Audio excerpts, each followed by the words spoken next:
আমার বন্ধুগণ, কথাগুলো বুঝেন, আপনাদের মনোযোগ আমার দিকে আনবার চেষ্টা করছি, কারণ কথা বলার পরে যদি না বুঝেন, সময় নষ্ট করার জবাব আল্লাহর কাছে দিতেই আমারে। তাহলে বুঝাতে চাইলাম শুধু নামাজ পড়লেই জান্নাতি না, রসুলের মুসল্লি হয়েও জাহান্নামী। তাহলে আপনি কোন ইমামের মুসল্লি? কোন ইমামের মুসল্লি? রসুলের মুসল্লি জাহান্নামী, আপনি কোন ইমামের মুসল্লি? শোনেন বাবা, কোরআনে আল্লাহ কোন জায়গায় বলেন না ইহুদি হলে এই জাহান্নাম, খ্রিস্টান হলে ওই জাহান্নাম, বৌদ্ধ হলে ওই জাহান্নাম, হিন্দু হলে এই জাহান্নাম, এভাবে বলেন নাই। রব বলেছেন মুতলাকান ফি নারি জাহান্নামা খালিদিনা ফিহা আবাদা, আজীবন থাকবে জাহান্নামে। কিন্তু মুনাফিক সম্পর্কে রব বলেছেন ইন্নাল মুনাফিকিনা ফিদ দারকিল আসফালি মিনান নার, যারা মুনাফিক হবে তারা জাহান্নামের আন্ডারগ্রাউন্ডে একেবারে নিচে থাকবে, নিচে। কোথায়? আবার বলেন কোথায়? নিচে থাকবে। তাহলে আর যাই হই আমরা মুনাফিক হব না, ঠিক না? ইনশাল্লাহ। কোন এখন আমি দীক্ষা লই। প্রথম প্রশ্ন করছিলাম মানুষ নি, আপনারা বলছেন মানুষ। দ্বিতীয় প্রশ্ন করছিলাম মুসলমান নি, আপনারা বলছেন মুসলমান। এখন আমি দেখব কয়জন আছে মুসলমান, আমি দেখব। এখন আপনারা মনে করেছেন আপনারা মুখে দাঁড়িয়ে রেখেছেন, এই যে আমিও রাখছি, মনে হইতেছে আল্লাহর কুতুবের মতো ভাব ধরছি। দাঁড়িয়ে রাখছি মনে হয় ওলিয়া ওলিয়ার মতো মনে হয়। আরে দাড়ি শিয়ার ইসলাম, দাড়ি রাখলেই শুধু মুসলমান নয়, এই সমাজের বহুত হিন্দু, ইহুদি, খ্রিস্টান আপনার আমার চাইতে বহুত লম্বা দাড়ি রাখে। কথা বলছেন না কেন? তো কি হয়েছে তোমার? আপনারা বলবেন মাথায় সুন্দর একটা টুপি দিয়া অথবা সুন্দর একটা স্মার্ট পাগড়ি বাঁধলে আল্লাহর ওলি মনে হইব পীর সাহেবের মতো, মনে পীর সাহেব হুজুর আইছেন, সুন্দর একটা পাগড়ি পরছে। আরে বোকা, এই পৃথিবীর সব থেকে সুন্দর টুপি এবং সব থেকে স্মার্ট পাগড়ি যারা পরে তারা হইল শিখ। শিখ দেখছেন নি শিখের মাথায়? তো কি হয়েছে তোমার? তার পাগড়ি তো আরো ডিজাইন করা। আপনারা বলবেন লম্বা একটা জুব্বা পরে সুন্দর রুমাল একটা মাথায় দিয়া হাতে তসবিহ নিয়ে টিপলেই মনে হয় আল্লাহর ওলি হওয়া যায়।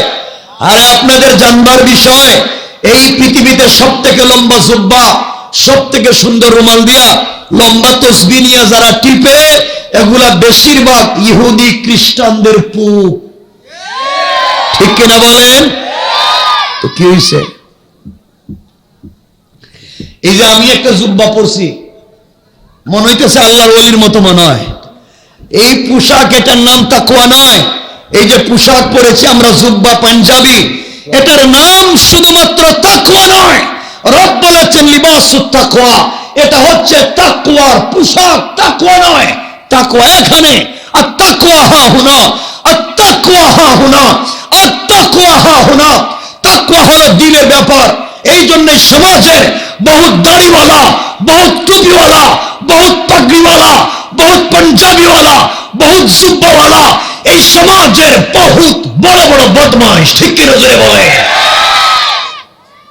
পোশাক থাকলেই হবে না, থাকতে হবে পোশাকের ভিতরে আদর্শ। কথা বলছেন না কেন? আমার ওয়াজ বুঝেননি আপনারা? আপনারা মনে করেছেন, আপনারা মনে করতে পারেন এই যে সুন্দর সমাজ ব্যবস্থা বাংলাদেশের, সুজলা সুফলা শস্য শ্যামলা স্বচ্ছ শুভ্রোজ্জ্বল সোনার বাংলাদেশের সামাজিক শিষ্টাচার, ইসলামিক মূল্যবোধ নষ্ট করছেন আপনারা। এই যে আপনারা আমার সামনে যারা বসছেন, এই আপনারা সমাজ নষ্ট করছেন। কি বুঝলেন? আপনাদেরই কইতেছি তো, দাওয়াত আপনারা দিয়েছেন, আমার অধিকার আছে আপনাদেরকে বলবার। আবারও বলছি, সমাজ নষ্ট করছেন আপনারা। আপনারা সমাজ নষ্ট করেছেন। অনেক মুরব্বী আমার সামনে বসা, যাদের মুখের দাড়ি সাদা, পকেটে এক হাত লম্বা তসবিহ আছে, মসজিদে 5 ওয়াক্ত নামাজ পড়েন, কসম রব্বে পাকের জাতের, আপনাদের বৃহত্তর এলাকায় খবর নেন, অনেক 5 ওয়াক্ত দাড়িওয়ালা মুরব্বী আছে যারা নামাজ পড়বার পরেও এলাকার সব থেকে বড় সুদের ব্যবসায়ী। নাই? শয়তান খুঁজে পাইতেছেন না। সমাজ নষ্ট করছেন আপনারা, শয়তান খুঁজে পান না। শয়তান মারবার জন্য আপনারা হজে যান, হজে গিয়ে 8-10 লাখ টাকা খরচ করে জামারাতে গিয়া কঙ্কর মারে, শয়তান রে পাত্তর মারে না, মারে না? কথা কন না কেন? মারে না, মারে না? এই বছর দেখলাম এক হাজি সাহেবের রাগ উঠতে গেছে গা, জুতা খুইলা মারতেছে, লাফ দিয়া জুতা খুইলা মারতেছে, শয়তানরে দেখছে। আপনাদের কাছে আমি জানতে চাই, 10 লাখ খরচ করে যেই শয়তানরে জুতা খুইলা মারতে গেছেন, এই শয়তান আপনাদের এই অভয়নগর এলাকায় কোনোদিন সুদের ব্যবসা করছেনি? কয়া লাগবে? কথা কয় না। কারো জমি দখল করছেনি? কারো মেরে নিয়ে পার্কে গেছেনি? ওই শয়তানরে জুতা দিয়ে মাইরে লাভ কি? এর সাইডে তো টাটকা শয়তান আমাদের আশেপাশে আছে। কথা বলছেন না কেন? যারা নামাজ পড়ে সুদের ব্যবসা করে, আবারও বলছি, যারা নামাজ পড়ে সুদের ব্যবসা করে, তারা তাদের মায়ের সাথে জেনার মতো অপরাধ করে। যারা সুদের কারবার করে, তারা আল্লাহ এবং তার রাসূলের বিরুদ্ধে যুদ্ধের মতো অপরাধ করে। যারা আল্লাহ রাসূলের বিরুদ্ধে যুদ্ধ করতে চায়, যারা তাদের মায়ের সাথে জেনার মতো অপরাধ করে বেড়ায়, তারা যাই হোক, মুসলমানদের সমাজে মুসলমান পরিচয় নিয়ে বসবাস করবার ন্যূনতম অধিকার নাই। ঠিক কিনা জোরে বলেন? আপনারা শয়তান খুঁজে পান না। যেই বেচারা নামাজের পরে সুদের কারবার করে, আপনারা যদি টাটকা শয়তান দেখতে চান, তাহলে চেহারার দিকে 2 মিনিট সুন্দরভাবে তাকায় থাকবেন, আর মনে মনে কইবেন, আল্লাহ আমার একটা শয়তান দেখাইছো তুমি। এই তো হয়ে গেল। কথা পরিষ্কার? এখানে কেউ আসনি বাবা সুদের কারবার করো? বরকতে হাতটা দেখায় দো যে আমি আছি, বরকত এই যে। কি ভালা মানুষ এরা দেখতেছি, অলিয়া উলিয়ার এলাকা আইছি নাকি তা? হ্যাঁ, সমাজ আপনারা নষ্ট করেছেন, সমাজ ব্যবস্থা আপনারা নষ্ট করেছেন। অনেক মুরব্বী আমার চোখের সামনে বসা, আজান হলে মসজিদে নামাজে যান না। রব বলেছেন হাইয়া আলাল ফালাহ, কল্যাণ আমার কাছে, কামিয়াবি আমার কাছে, সফলতা আমার কাছে। আর অনেক মুরব্বী আছে সমাজে, আজানের পরে মসজিদে নামাজে না গিয়া 4 দোকানে বসে টেলিভিশন দেখেন। কথা বলেন, আছে না নাই? 4 দোকানে বসে টেলিভিশন দেখেন, আর বদনাম করে, গীবত করে, শিকায়ত করে, চুগলখড়ি করে, সমালোচনা করে, কার বউ কার সাথে ভাগ্যা গেল, কার ছেলে কার মেয়েরে নিয়ে গেছে গা, এই নিয়ে মুরব্বী টেনশনের শেষ নেই। অথচ চিন্তা হওয়া দরকার, টেনশন হওয়া দরকার। এমন শয়তানে ধরছে, মসজিদে না নিয়ে 4 দোকানে বসেছে। কথা কয় না কেন? আসেনি বলে এলাকায়? আগে না বলছেন টাটকা মুসলিম সকলে? তো খুঁজতেছি আমি। বাবা কেউ রাগ করবেন না, আমি কাউরে চিনি না, শুধু দায়িত্ববোধ থেকে কথাগুলো বলছি।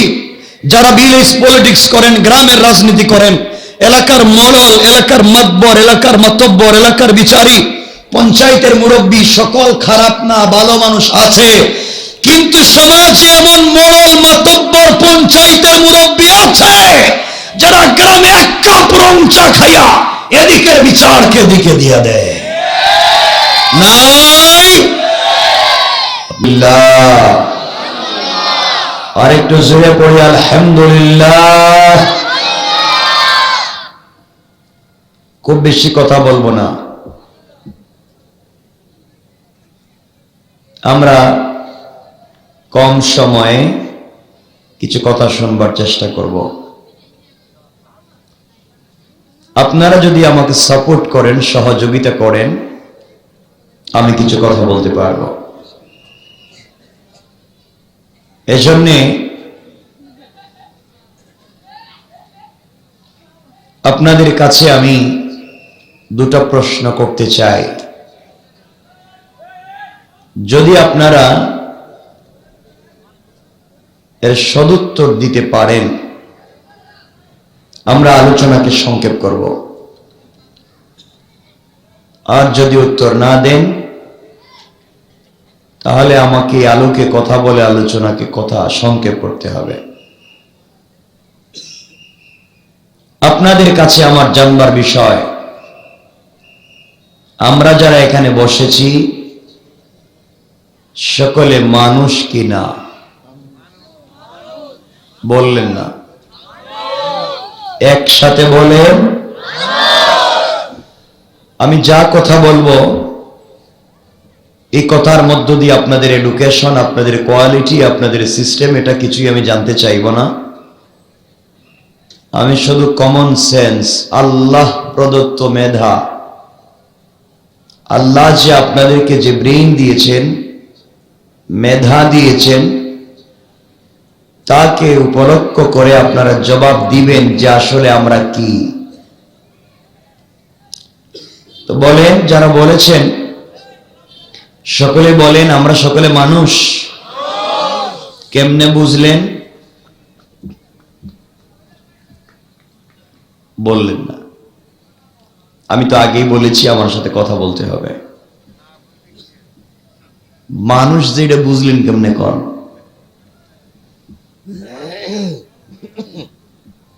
মানে তাইলে বোঝা গেল সন্দেহ আছে ভিতরে যে অন্য কোন প্রজাতির প্রাণীও তো হইতে পারে। হ্যাঁ, মানুষ কেন? আপনাদেরকে সন্দেহ হইতেছে আপনারা কি বানর থেকে আসছেন নাকি? হ্যাঁ, বলেন না। মানুষ কেমনে এটা কন? বাবা আদম থেকে বহুত আইছে, আপনারা আপনাদেরটা কন, অরিজিনাল কন। কিছু কয় না। মনে রাখবেন, শুধু হাত পা নাক কান চোখ মুখ থাকলেই মানুষ হয় না। রব বলেছেন উলাইকা কাল্লানাম, কিছু প্রাণীর হাত আছে, পা আছে, পঞ্চ ইন্দ্রিয় আছে, দেখতে মানুষের মতো মনে হয়। রব বলেছেন কাল আনাম, এরা চতুষ্পদ জন্তুর মতো। বালহুম আদাল, মাঝে মাঝে তার চাইতে আরো খারাপ। রব বুঝাতে চাইলেন হাত পা নাক কান চোখ মুখ থাকলেই মানুষ হয় না। যতক্ষণ পর্যন্ত মাথার চুলের গোড়া থেকে পায়ের পাতা পর্যন্ত আল্লাহ তাওহীদ এবং রাসূলের রিসালাত না থাকবে, ততক্ষণ পর্যন্ত মানুষ হতে পারে না। হাত পা থাকলেই মানুষ হয় না। যদি আদর্শগত এবং চরিত্রগত দিক থেকে মানুষ না হয়, এজন্যই সমাজের বহুত মানুষ আছে যাদের হাত আছে, পা আছে, পঞ্চ ইন্দ্রিয় আছে, কিন্তু তাদের চরিত্র, তাদের কৃষ্টি, তাদের কালচার, তাদের ব্যবহার এই সমাজের কুকুরের চাইতে আরো খারাপ। নাই? কথা বলেন নাই? আছে। তাহলে বোঝা গেল শুধু হাত পা থাকলেই মানুষ না। রব বলেছেন হাত পাওয়ালা কুকুর হতে পারে যতক্ষণ পর্যন্ত আদর্শগত চরিত্রগত দিক থেকে সে মানুষ না হবে। কথা বলেন? আমার কথা কি বুঝেন আপনারা? আমি এগুলো নিয়ে কথা বলবো আপনাদের সাথে। 2 নম্বর প্রশ্ন আপনাদের কাছে আমার সামনে যারা বসেছেন সকলে মুসলমান কি না? বলেন না কথা আপনারা। লজ্জা হয় না কি বলতে? নাকি আপনারা ভাব ধরছেন যে দেখতে শুনতে তো মুসলমান মনে হয়, আমরা দেখব চরিত্রগত দিক থেকে কতটুকু মুসলমান। বলেন মুসলমান কেমনে বুঝলেন? কথা কয় না, কিছু বলেন না। আমি তো এমন কোন বক্তা না, প্রফেশনাল। আমার যদি কয়েক লাখ কন্টেন্ট আপনারা ইন্টারনেটে দেখেন, আমি এমন কোন বক্তা নই যে পাবলিক বললাম বুঝলো কিনা আমি জানতে পারলাম না, কিয়ামতের দিন আমি বিপদে পড়তে চাই না। রব যদি আমাকে বলেন আমার কথা বলতে গিয়েছিলে তুমি যশোরে, তুমি যে বললা পাবলিক জানলো কিনা বুঝলো কিনা ফিডব্যাক আদায় করলে না, তাহলে তুমি সময় জবাব দাও। রাসূল পাকও এভাবে কথা বলতেন, কেউ না বুঝলে আবার বলতেন, না বুঝলে আবার বলতেন। যতক্ষণ পর্যন্ত পাবলিক না বলছে আমরা বুঝতে পারছি, ততক্ষণ পর্যন্ত কথা ছাড়তেন না, ওইটা আবার বলতেন। কথা কি বুঝতে পারছেন? এটা আমার প্রফেশন না। আমি এসেছি একটা দায়িত্ব আদায় করতে, সুতরাং আমার সাথে কথা বলতে হবে। যতক্ষণ না বুঝবেন আবার বলবো। বলেন মানুষ মুসলমান কেমনে?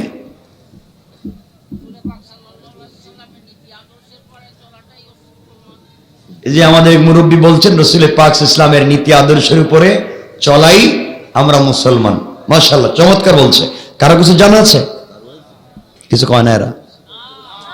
আর জানাই নেই কিছু? বলেন না। আমি চিন্তা করতে পারতেছি না আসলে এরা আসলেই সন্দেহ হইতেছে যে আমরা আসলেই কি, আসলেই আমরা জাতি কি। বলেন নাই।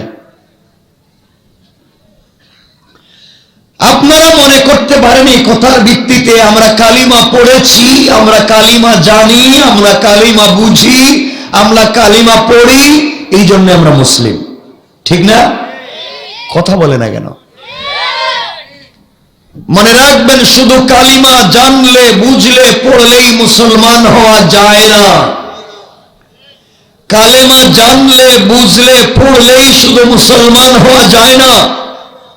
আমাদের আশেপাশে বহুত হিন্দু ভাই বোন আছে যারা আমার আপনার মতো কালিমা জানে, কালিমা বুঝে, কালিমা পড়ে, কিন্তু তারা মুসলমান নয়।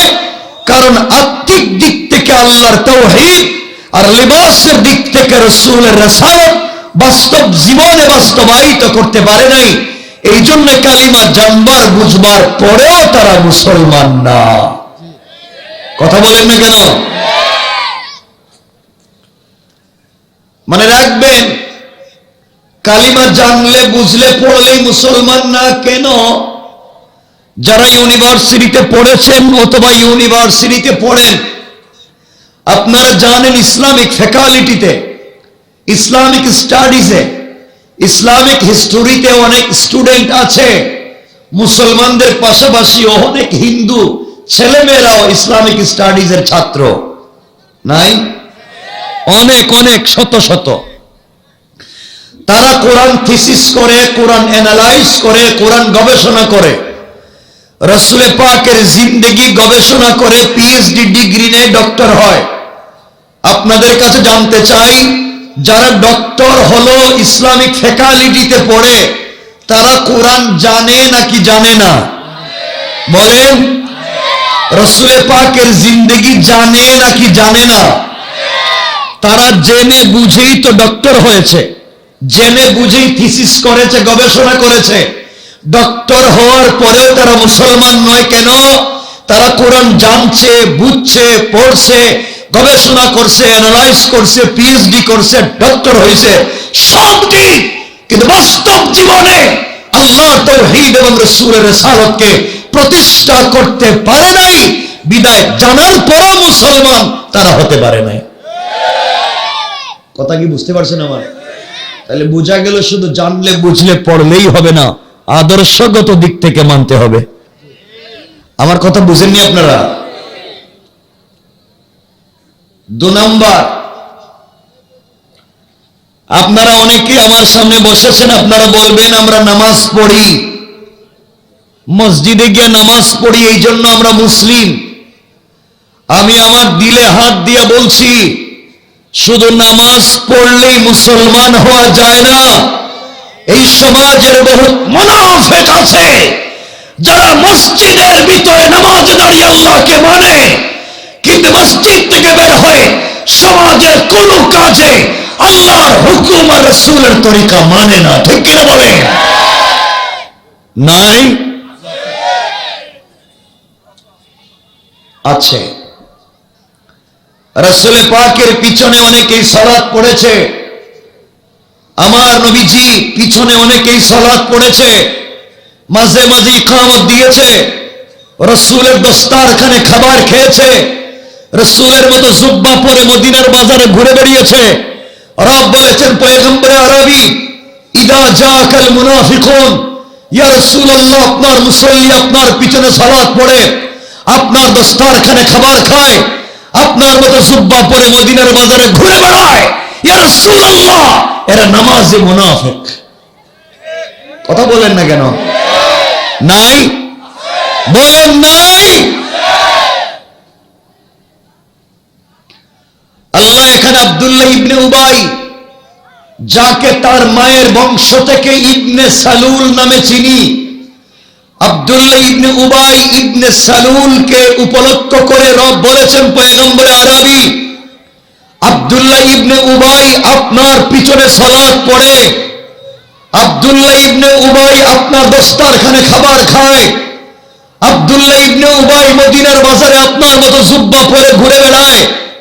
আব্দুল্লাহ ইবনে উবাইয়ের ইন্তেকালের পরে নিজের জুব্বা মুবারক খুলে রাসূল কাফন দিয়েছেন। আব্দুল্লাহ ইবনে উবাইয়ের ইন্তেকালের পরে আমার রাসূল তার জানাজায় শরীক হয়েছেন। রব বলেছেন পয়গম্বর আরবি, আপনার মুসল্লি, আপনার দস্তারখানের সাথী, আপনি একটা জুব্বা কেন 100 জুব্বা দিয়ে কাফন দিতে পারেন? আপনি একবার কেন 1 কোটি বার আব্দুল্লাহ ইবনে উবাইয়ের জানাজার ইমামতি করতে পারেন? আমি রব বলেছি তার নাম মুনাফিকের লিস্ট থেকে কাটবো না। কি বুঝলেন? রাসূলের মুসল্লি, রাসূলের দস্তারখানের সাথী, রাসূলের পবিত্র জুব্বা মুবারক তার বডিতে, রাসূল নিজে তার জানাজায় হাজির, এরপর জান্নাতি না জাহান্নামী? কথা বলছেন না কেন? কেন? সবই তো ঠিক ছিল, মসজিদে নামাজও ছিল, রাসূলের মুসল্লিও ছিল, এত কিছুর পরে মুনাফিক সে রাসূলের পাককে মসজিদের মিম্বরে ইমাম মানত, মসজিদের ভিতরে রাসূলকে নেতা মানত, আর সমাজের ভিতরে আবু জাহালকে নেতা মানত। আল্লাহ বলেছে, যাকে তুমি মসজিদে নেতা মানলে, যারা আদর্শ গ্রহণ করলে, মসজিদ থেকে বের হইয়া বদমাইশকে নেতা বানিয়ে রেখে দিয়েছ, ফেন্সিডিল ইয়াবা ব্যবসায়ীকে নেতা বানিয়ে দিয়েছ, চাল চোর গম চোরকে নেতা বানিয়ে দিয়েছ, তুমি গাদ্দার আর মুনাফিক। ঠিক কিনা বলে? কথা কি বুঝলেন আমার? বুঝেন না মনে হয়? বুঝলে কি আর না বুঝলে কি? আমার কাজ বইলা জবাব বলে যাচ্ছে। তাইলে বোঝা গেল রাসূলের মুসল্লি হলো জান্নাতে যাওয়া যাবে না যতক্ষণ পর্যন্ত আদর্শগত এবং চরিত্রগত দিক থেকে মুসলমান না হব। বুঝতে পেরেছেন? এজন্য শোনো মুসলমানের, আল্লাহর ওয়াস্তে বুঝো, আপনারা কে কোন ধর্ম পালন করবেন আমার কিচ্ছু যায় আসে না। আমার কাজ বাল্লিগু আন্নি ওয়ালাউ আয়া, আমার কাজ হচ্ছে পৌঁছে দেওয়া। আমি কোনো দারোগা না, আমি কোনো প্রশাসক না, আমি এসপিডিসি না যে আপনাদেরকে পিটাইয়া হেদায়েত দিব। রব বলেছেন লাস্তা আলাইহিম বিমুসাইতির, আপনি কোনো দারোগা না, পিটাইয়া হেদায়েত দিতে পারবেন না। আমি এমন কোন প্রেমিক পুরুষ না যে প্রেম ভালোবাসা দিয়ে হিদায়াত দিব। রব বলেছেন ইন্নাকা লা তাহদি মান আহবাবতা, আপনি ভালোবাসলে হিদায়াত দিতে পারবেন না। তাহলে আমার কাজ কি? রবের কাছে জিজ্ঞাসা করলাম, রব বলেন পৌঁছায় দাও। কার চরিত্র পৌঁছে দেব? রব বললেন লাকাদ কানা লাকুম ফি রাসূলিল্লাহি উসওয়াতুন হাসানা, এই পৃথিবীতে আমার পরে যার চরিত্র একমাত্র কেবলমাত্র শুধুমাত্র উত্তম, তার চরিত্র পাবলিকের কাছে পৌঁছে দাও। রবের কাছে জানতে চাইলাম, রব যার চরিত্র পাবলিকের কাছে বলবো, তার চরিত্রে কোনো পাগলামি নাই, তার চরিত্রে কোনো শয়তানি নাই। রব বলেন না, মা আনতা বিনিয়ামাতি রাব্বিকা বিমাজনুন, যার চরিত্রে আমি রবের দয়ায় কোনো পাগলামি নাই। রবের কাছে জানতে চাইলাম, বলেন তার চরিত্রের কোয়ালিটি কি? রব বললেন ইন্নাকা লা আলা খুলুকিন আযীম, আসমানের নিচে জমিনের উপরে আমি আল্লাহর পরে একজনকে উত্তম আদর্শ দিয়েছি, খুলুকে আযীম। তোমরা তার কথা মানো আর তার চরিত্র পাবলিকের কাছে পৌঁছে দাও। রবের কাছে জানতে চাইলাম, রব পাবলিকের কাছে বললে পাবলিক যদি কথা না শুনে তাহলে তাদের কাছ থেকে পাই পাই করে হিসাব নিতে পারবো। রব বললেন না, হিসাব আমি নেব আর তোমার কাজ পৌঁছে দেওয়া। রব বললেন ওয়াত্তাকু ইয়াওমান তুরজাউনা ফীহি ইলাল্লাহ সুম্মা তুওয়াফা কুল্লু নাফসিন মা কাসাবাত ওয়া হুম লা ইউজলামুন, বান্দা তোমার কাজ পৌঁছে দেওয়া, হিসাব আমি নেব। রবকে জানতে চাইলাম হিসাব কেমনে নেবেন? রব বললেন ফামান ইয়ামাল মিসকালা যাররাতিন খায়রান ইয়ারা ওয়া মান ইয়ামাল মিসকালা যাররাতিন শাররান ইয়ারা, সরিষার দানা পরিমাণ ভালো কাজ করলে হিসাব আমি নেব, সরিষার দানা পরিমাণ খারাপ কাজ করলে হিসাব আমি নেব। বান্দা তোমার কাজ পৌঁছে দেওয়া আর হিসাব নেওয়া, হিদায়াত দেওয়ার দায়িত্ব কার? তাহলে আমার ওয়াজ সহজ, আমার কাজ পৌঁছে দেওয়া, ভাল লাগলে মানবেন, তাহলে মানবেন না, হিসাব রব নিবেন। যেই দিন হিসাব নিবেন এই দিন কি হবে? কোরআনে কারীম করেন সূরা মাইদার ৮ নম্বর আয়াত থেকে রব বলেছেন ইয়াউমা তাকুনুস সামাউ কাল মুহুল, যেই দিন আসমান বিগলিত তামার মতো ফুটা ফুটা হয়ে পড়বে। ওয়া তাকুনুল জিবালু কাল আইন, যেই দিন পাহাড়গুলো রঙিন সুতার মতো উড়ে যাবে। রব বললেন তোর নেতা আজকে তোকে নিয়ে ঘুরে, তোর নেতা আজকে তোকে এটা বলে। রব বলেছেন ওয়ালা ইয়াসআলু হামিমুন হামিমা, ওই দিন কলিজার টুকরা বন্ধু পর্যন্ত বন্ধুর খবর নিবে না। বিশ্বাস হয়? আমি যা বলছি শুধু শুনবেন। হয়তো জীবনে আসিনি, জীবনে আসবার মতো সম্ভাবনাও নাই, কারণ আপনাদের যে অবস্থা এটা তো আমার কথাই বলতে দিতেছে না। এরপরে যা বলছি শুনবেন, আয়াতগুলা বুঝবেন, অনুবাদ বুঝবেন, রব কি বুঝাতে চাইছেন শুনবেন। এরপরে যদি না শুনেন আমার কথা, কোরআনে কারীমের সূরা তাহা খুলেন 126 নম্বর আয়াত। রব বলেছেন শুনবা না, কিয়ামতের দিন অন্ধ বানাইয়া তুলব। অন্ধ কেমনে উঠাবেন? বললেন না সবাই? অন্ধ। রবের কাছে জিজ্ঞাসা করব, রব কি ব্যাপার? চোখ তো ছিল, দুনিয়া অন্ধ করছো কেন? রব বলবেন দুনিয়ার চোখ থাকবার পরে আমারে দেখো নাই, কিয়ামতের দিন আমারও থাকবার পরে তোমারে দেখি নাই। কথা বুঝছেন নি? ভালো হয়ে যাও। কষ্ট হচ্ছে না তো? অসুবিধা হচ্ছে না তো? একটু হাত তুলেন দেখি কার কার অসুবিধা হচ্ছে। হচ্ছে জিগেছি, হইতেছে, অসুবিধা হইতেছে।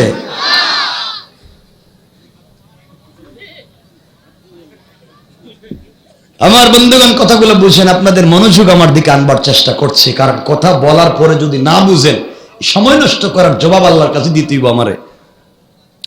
তাহলে বুঝাতে চাইলাম শুধু নামাজ পড়লেই জান্নাতি না, রাসূলের মুসল্লি হয়েও জাহান্নামী। তাহলে আপনি কোন ইমামের মুসল্লি?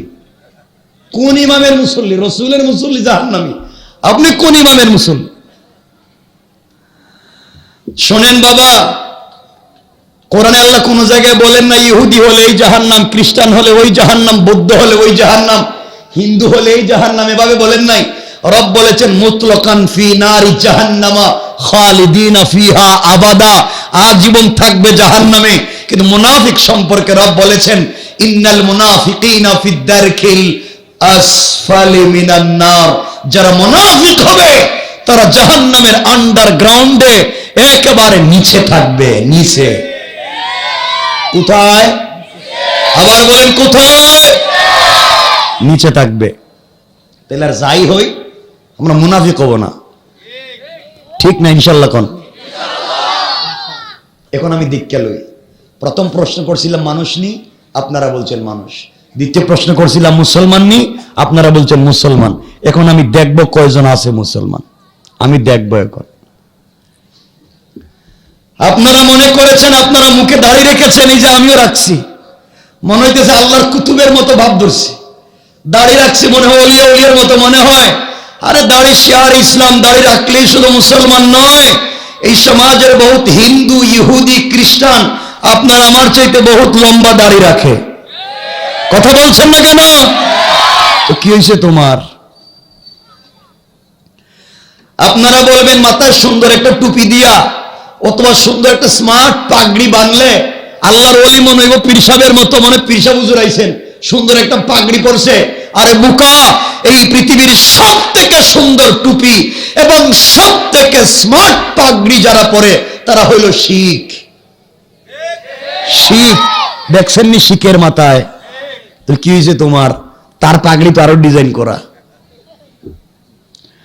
আপনারা বলবেন লম্বা একটা জুব্বা পরে সুন্দর রুমাল একটা মাথায় দিয়া হাতে তসবিহ নিয়ে টিপলেই মনে হয় আল্লাহর ওলি হওয়া যায়।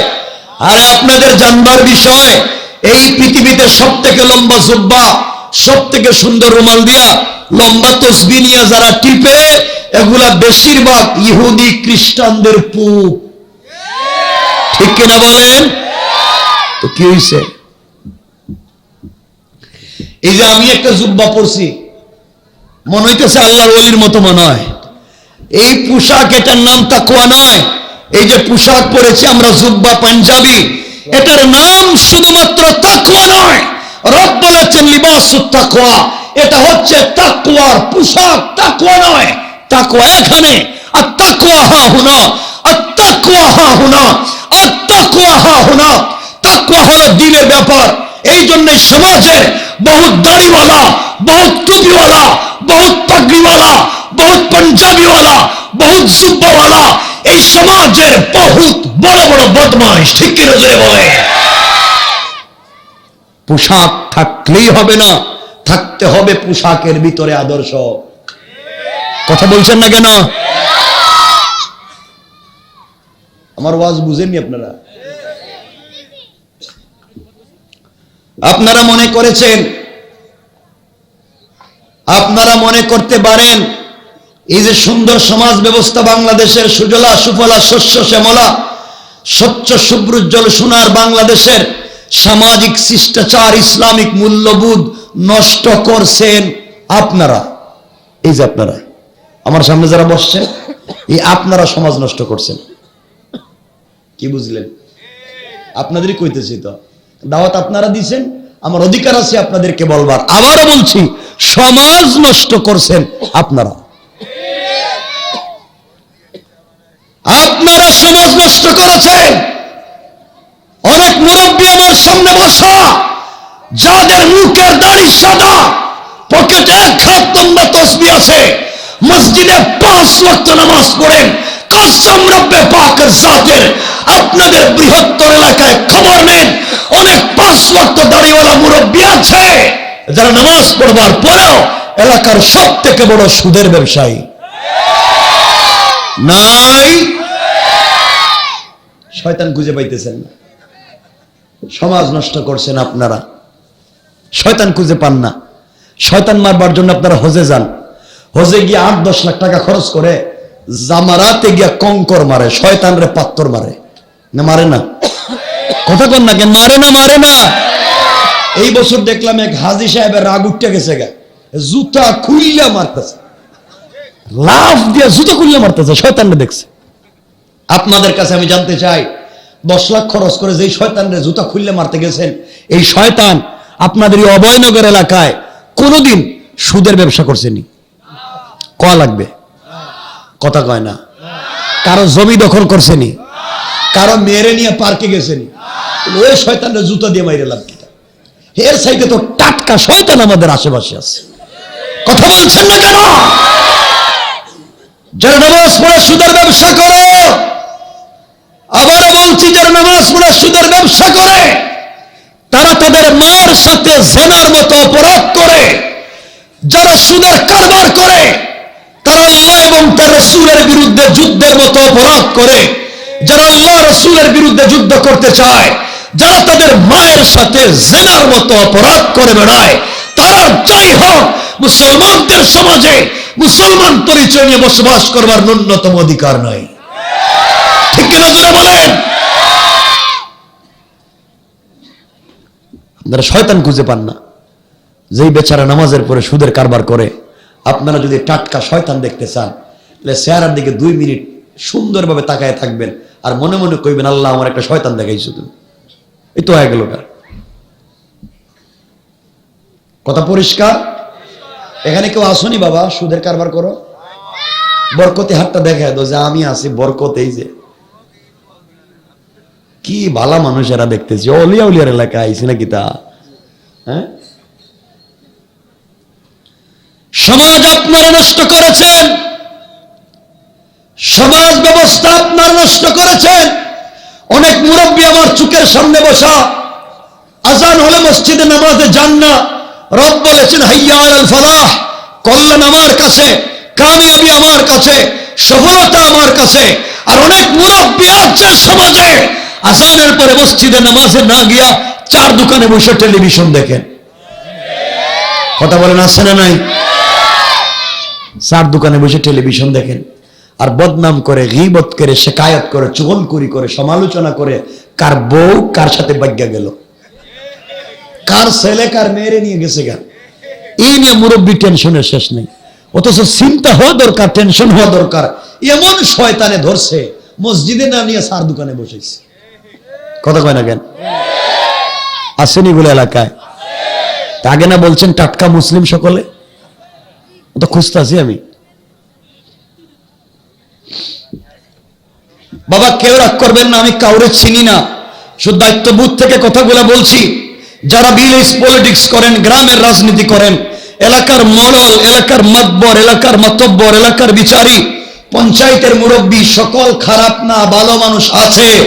কিন্তু সমাজে এমন মরল, মাতব্বর, পঞ্চায়েতের মুরব্বী আছে যারা গ্রামে এক কাপ রং চা খাইয়া এদিকের বিচারকে এদিকে দিয়ে দেয়। নাই, আপনারা শয়তান খুঁজে পান না। শয়তান দেখতে কি জাদুঘরে যাওয়া লাগবে?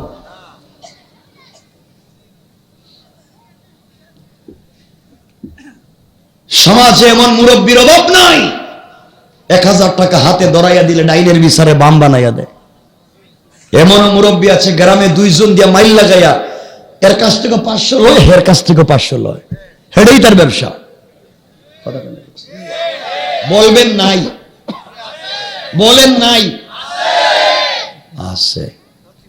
একটু আগে না বলছিলেন সব টাটকা মুসলিম, কইছিলাম না খুঁজে দেখবো আমি?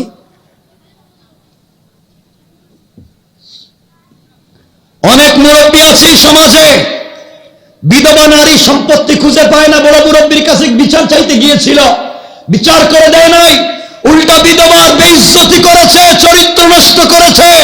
ইয়েতিমের জায়গা জমি নিজের নামে ভুয়া জাল দলিল বানাইয়া, ইয়েতিমের বাড়িঘর নিজের নামে ভুয়া জাল দলিল বানাইয়া ইয়েতিমকে গ্রাম ছাড়া করেছে, বিধবাকে বাড়ি ছাড়া করেছে। একটা লোক কষ্ট করে বাড়ি বানাইছিল, রাস্তা চিপা দিয়া রাস্তা বন্ধ করে দিয়েছে। ঠিক কিনা বলেন? নাই সমাজে? শয়তান খুঁজার জন্য তো দূরে যাওয়ার দরকার নাই।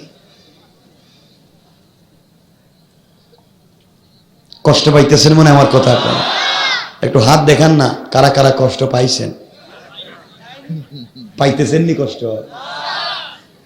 কেউ রাগ কইরা নেই যে মসজিদের পক্ষ থেকে প্রোগ্রাম, মসজিদ কমিটি ভালো মানুষ বিদায় ওয়াজ করাচ্ছে, এলাকা দিনের তালিমের ব্যবস্থা করেছেন। ভালো মানুষ, সমাজে অনেক ভালো মানুষও আছে, খারাপ মানুষও আছে। আমি বলতে চাই, সমাজ নষ্ট করেছেন, গ্রাম নষ্ট করেছেন, পঞ্চায়েত নষ্ট করছেন, করতে করতে আল্লাহর ঘর মসজিদ পর্যন্ত নষ্ট করে দিছেন।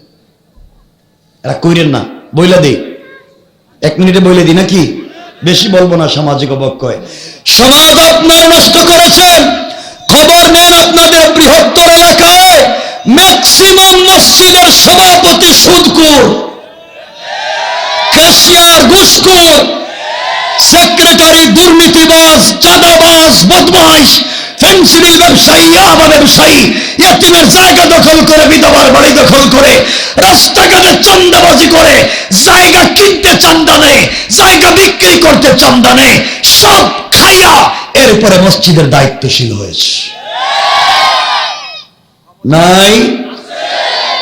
ভালো মানুষ গেল কই?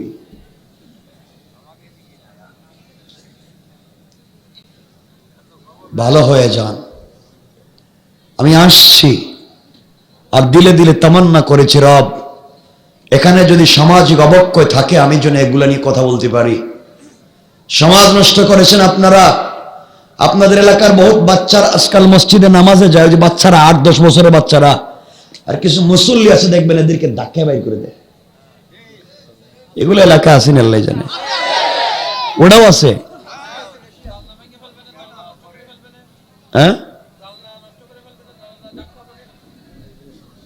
এগুলোই সমস্যা না?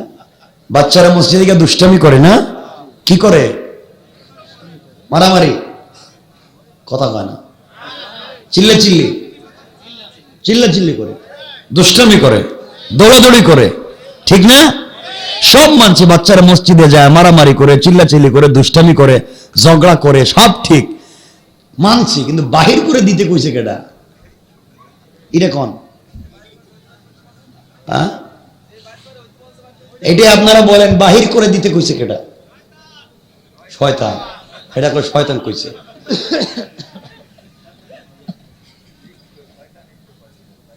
বাচ্চাদেরকে বাহির করে দিবেন না। ও মুরব্বী বাবা, আপনার নামাজ তো কবুল হয় না। 8-10 বছরের বাচ্চা মসজিদে গেছে, আপনি বাহির করে দিলেন। আর 8-10 বছর বয়স যখন আপনার ছিল, মসজিদ তো ছিলেন নাই, শুধু যাত্রা গানে ছিলেন আর সিনেমা দেখতে ছিলেন, ঠিক কিনা বলেন? আজকে 8-10 বছরের বাচ্চা মসজিদে নামাজে যায়, আপনার লজ্জা হওয়া দরকার। পৃথিবীর সব জায়গায় বউ বাচ্চারা নিয়ে চিনান, মার্কেটে নিয়ে যান, আত্মীয় স্বজনের বাড়ি বউ বাচ্চারা নিয়ে চিনান, বাচ্চারা নিয়ে নিজের অফিস চিনান, বাচ্চারা নিয়ে নিজের দোকান চিনান, বাচ্চারা পৃথিবীর সব নিজে চিনান। কিন্তু মসজিদে যাওয়ার সময় বাচ্চারা বাড়িতে রাইকা যখন একা একা মসজিদে যান, আল্লাহ যদি বলে ও নিমক হারাম, সব জায়গায় তোর বাচ্চারে চিনাইলে, সকল জায়গায় বাচ্চারে নিয়ে গেলে, আমার ঘরে আইসা আমি রবকে চিনাইবে, কেমনে নিমক হারামের মতো বাচ্চাকে বাড়িতে রাইকা একা একা মসজিদে আইলি? ঠিক কিনা বলেন? কি জবাব দিবেন আল্লাহর কাছে? আমি জানি আমার কথা কষ্ট পাইতেছেন, এজন্য আজকে থেকে কিছু মুসল্লি আছে দেখবেন, বাচ্চা এক কাতার পিছনে যাও, গেছে। আরেকজন কয়ে বাচ্চা তোর বাপরে জীবনে মসজিদে দেখলাম না, তুই কুত্তি গাইলি, পিছনে যা, গেছে পিছনে। আরেকজন এসে কয়ে বাচ্চা আরেকটু যা, বাচ্চা যাইতে যাইতে গেছে গা মসজিদের বারান্দায়, দূর জীবনের মসজিদে আইতাবি না, বের করে দিছে। আজকের থেকে এই এলাকার সব বাচ্চারা মসজিদে নামাজে যাবে, ঠিক না? ইনশাল্লাহ বলেন, সবাই বলেন। সব বাচ্চারা কই যাবে? সব সময় যাবে। দরকার হলে দৌড়াদৌড়ি করবে, মারামারি করবে, চিল্লাচিল্লি করবে, প্রয়োজনে ফ্যান ভেঙে ফেলাই দিব, দরকার হলে গ্লাস ভেঙে ফেলাই দিব, দরকার হলে মুসল্লি লঙ্গি ধরে টানবো, দরকার হলে ইমামের পায়জামা ধরে টানবো, তাও বাচ্চারা মসজিদে যাবে। বলেন যাবে? মসজিদে যাবে, আল্লাহর ঘরে যাবে, আল্লাহর ঘর চিনবে। ভবিষ্যৎ প্রজন্ম নিয়ে ভয় পাচ্ছি, ওরা মসজিদ হয়তো চিনবেই না। সকালে ঘুম থেকে উঠে কুচিং, রাত্রে ঘুমাতে পর্যন্ত কুচিং, শুক্রবারে কুচিং, ও তো মসজিদই চিনে না। কথা বলেন না কেন? বাচ্চাদেরকে দুষ্টামি করার ব্যবস্থা তো আপনারা করেছেন, সব বাচ্চাদের পিছনে জমা করে দেয়, সব সামনে দাঁড়াইয়া বাচ্চারা এক জায়গায় জমা করে দেয়। তো বাচ্চা যদি 10টা এক জায়গায় জমা হয়ে যায়, শয়তান আসার দরকার কি? হেরাই তো কাম সাইরে লইব। এদেরকে এক জায়গায় জমা করেন কেন? 2 মুসল্লির চিপায় এক বাচ্চা, আরো 2 মুসল্লির চিপা আরেক বাচ্চা, আরো 2 মুসল্লির চিপা আরেক বাচ্চা, সব জায়গায় 2 জনের চিপায় চিপায় যদি বাচ্চাদেরকে দিয়ে দেন, নামাজও শিখলো, দুষ্টামিও কমলো।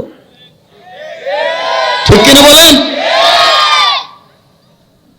এগুলা কইরেন না। আপনাদেরকে তো চিনি, আপনারা কি বলেন? মসজিদের তাবারুক দেয় না? মাঝে মাঝে দেয় না মসজিদ তাবারুক? যেদিন মসজিদের তাবারুক দিব, সেদিন দেখবেন এই মাত্র বউ যেটারে ডাউনলোড করছে, মানে এই মাত্র প্রোডাকশন দিছে দুনিয়ায়, এটারে কুলে নিয়ে কয় আমার আরেক প্যাকেট দেন, এই যে একটা লুই আইছি। কথা বল না কেন? এই সময় মসজিদ চিনেন না? লজ্জা শরম গেল কই? আপনারা মনে মনে ভাবতেছেন হুজুরে আনছে কেডা, দরকার কি ছিল? একটা গান গল্প বলে যাইতো গা, এটাই ভালো ছিল। আমাকে দিয়ে এগুলো হবে না, আমাকে দিয়ে এই কাজ আর হবে না। এতক্ষণ যা বলছি আর লম্বা করতে চাই না। এগুলা হচ্ছে সামাজিক অবক্ষয়, সামাজিক নোংরামি, সামাজিক শিষ্টাচার বিবর্জিত চরিত্র। এগুলা থাকবে না ভালো হবে? সবাই বলেন ভালো হবে। তাহলে ভালো হওয়ার কিছু আলোচনা করে আমরা আলোচনা সংক্ষেপ করব ইনশাআল্লাহ। এই নোংরামি থেকে বাঁচতে হলে রব বলেছেন কর্মকৌশল লাগবে 4টা। কয়টা? সবাই বলেন কয়টা?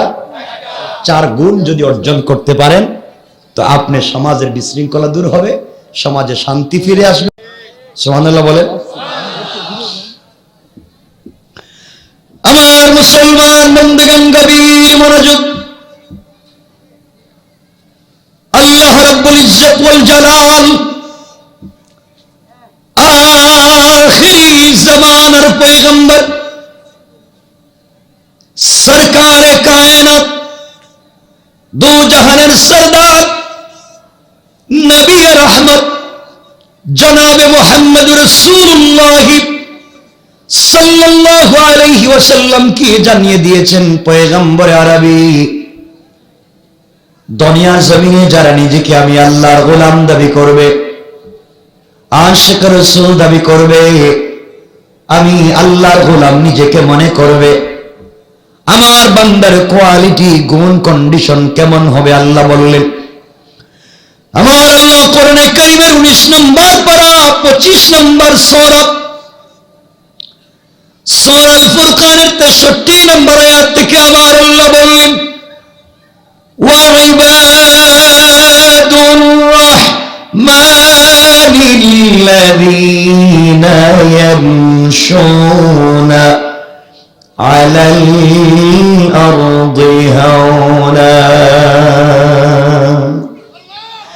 আল্লাহ বললেন, মুসলমানেরা, এই দুনিয়ার জমিনে যারা আমি আল্লাহর গোলাম দাবি করবে, আশিক রাসূল দাবি করবে, আমি আল্লাহর গোলামের 1 নম্বর গুণ হলো বান্দারে, আমার বান্দা দুনিয়ার জমিনে কোনদিন অহংকার করতে পারে না। ঠিক কিনা বলেন? অহংকার করা যাবে না।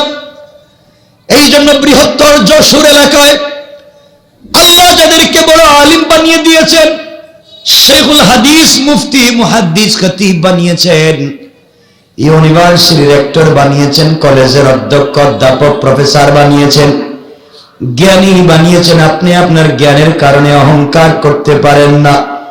মুআল্লিমুল মালায়েকা, ফেরেশতাদের শিক্ষকের মতো মহাজ্ঞানীকে যে আল্লাহ অহংকার করবার অপরাধের জিন শয়তান বানিয়ে দিয়েছে, আপনিও যদি আপনার জ্ঞানের কারণে অহংকার করে, আমার আল্লাহ আপনাকেও শয়তান বানাইয়া দিতে আমার আল্লাহর 1 মিনিটও দেরি হবে না। কোন ঠিক না? এজন্য আল্লাহর গোলামের 1 নম্বর গুণ, অহংকার করা যাবে? বলেন না যাবে? আপনারা করেননি না? এরা কুতুব দেখ কেন তো রাগ করেন না। এলাকায় যদি কেউ একটু বড় হুজুর হয়ে যায়, সব না, এলাকায় যদি কেউ একটু বড় হুজুর হয়ে যায়, এলাকায় যদি কেউ একটু বড় আলিম হয়ে যায়, দেখবেন তিনি আর পাবলিকরে সালাম দেন না। হ্যাঁ, আমি খুব রোগ বুঝতে পারি, আমি তো ডাক্তার। সালাম দেয় না মানুষ, সালাম দিলে ঠিক মতো জবাবও দেয় না। বড় হুজুরের দিকে যাইতেছে, আপনি চিন্তা করলেন মুসাফা করলে সগীরা গুনাহ মাফ হইব, হুজুরের সঙ্গে একটু মুসাফা করি, হাত দিলেন, না ঠান্ডা লাগতেছে, হাত দেয় না। কিন্তু মুসাফার সময় যদি হাতে একটু হাদিয়া দিতে পারেন, হাদিয়া, হাদিয়া বুঝছেন আল্লাহ জানে, বুঝলেন না মনে?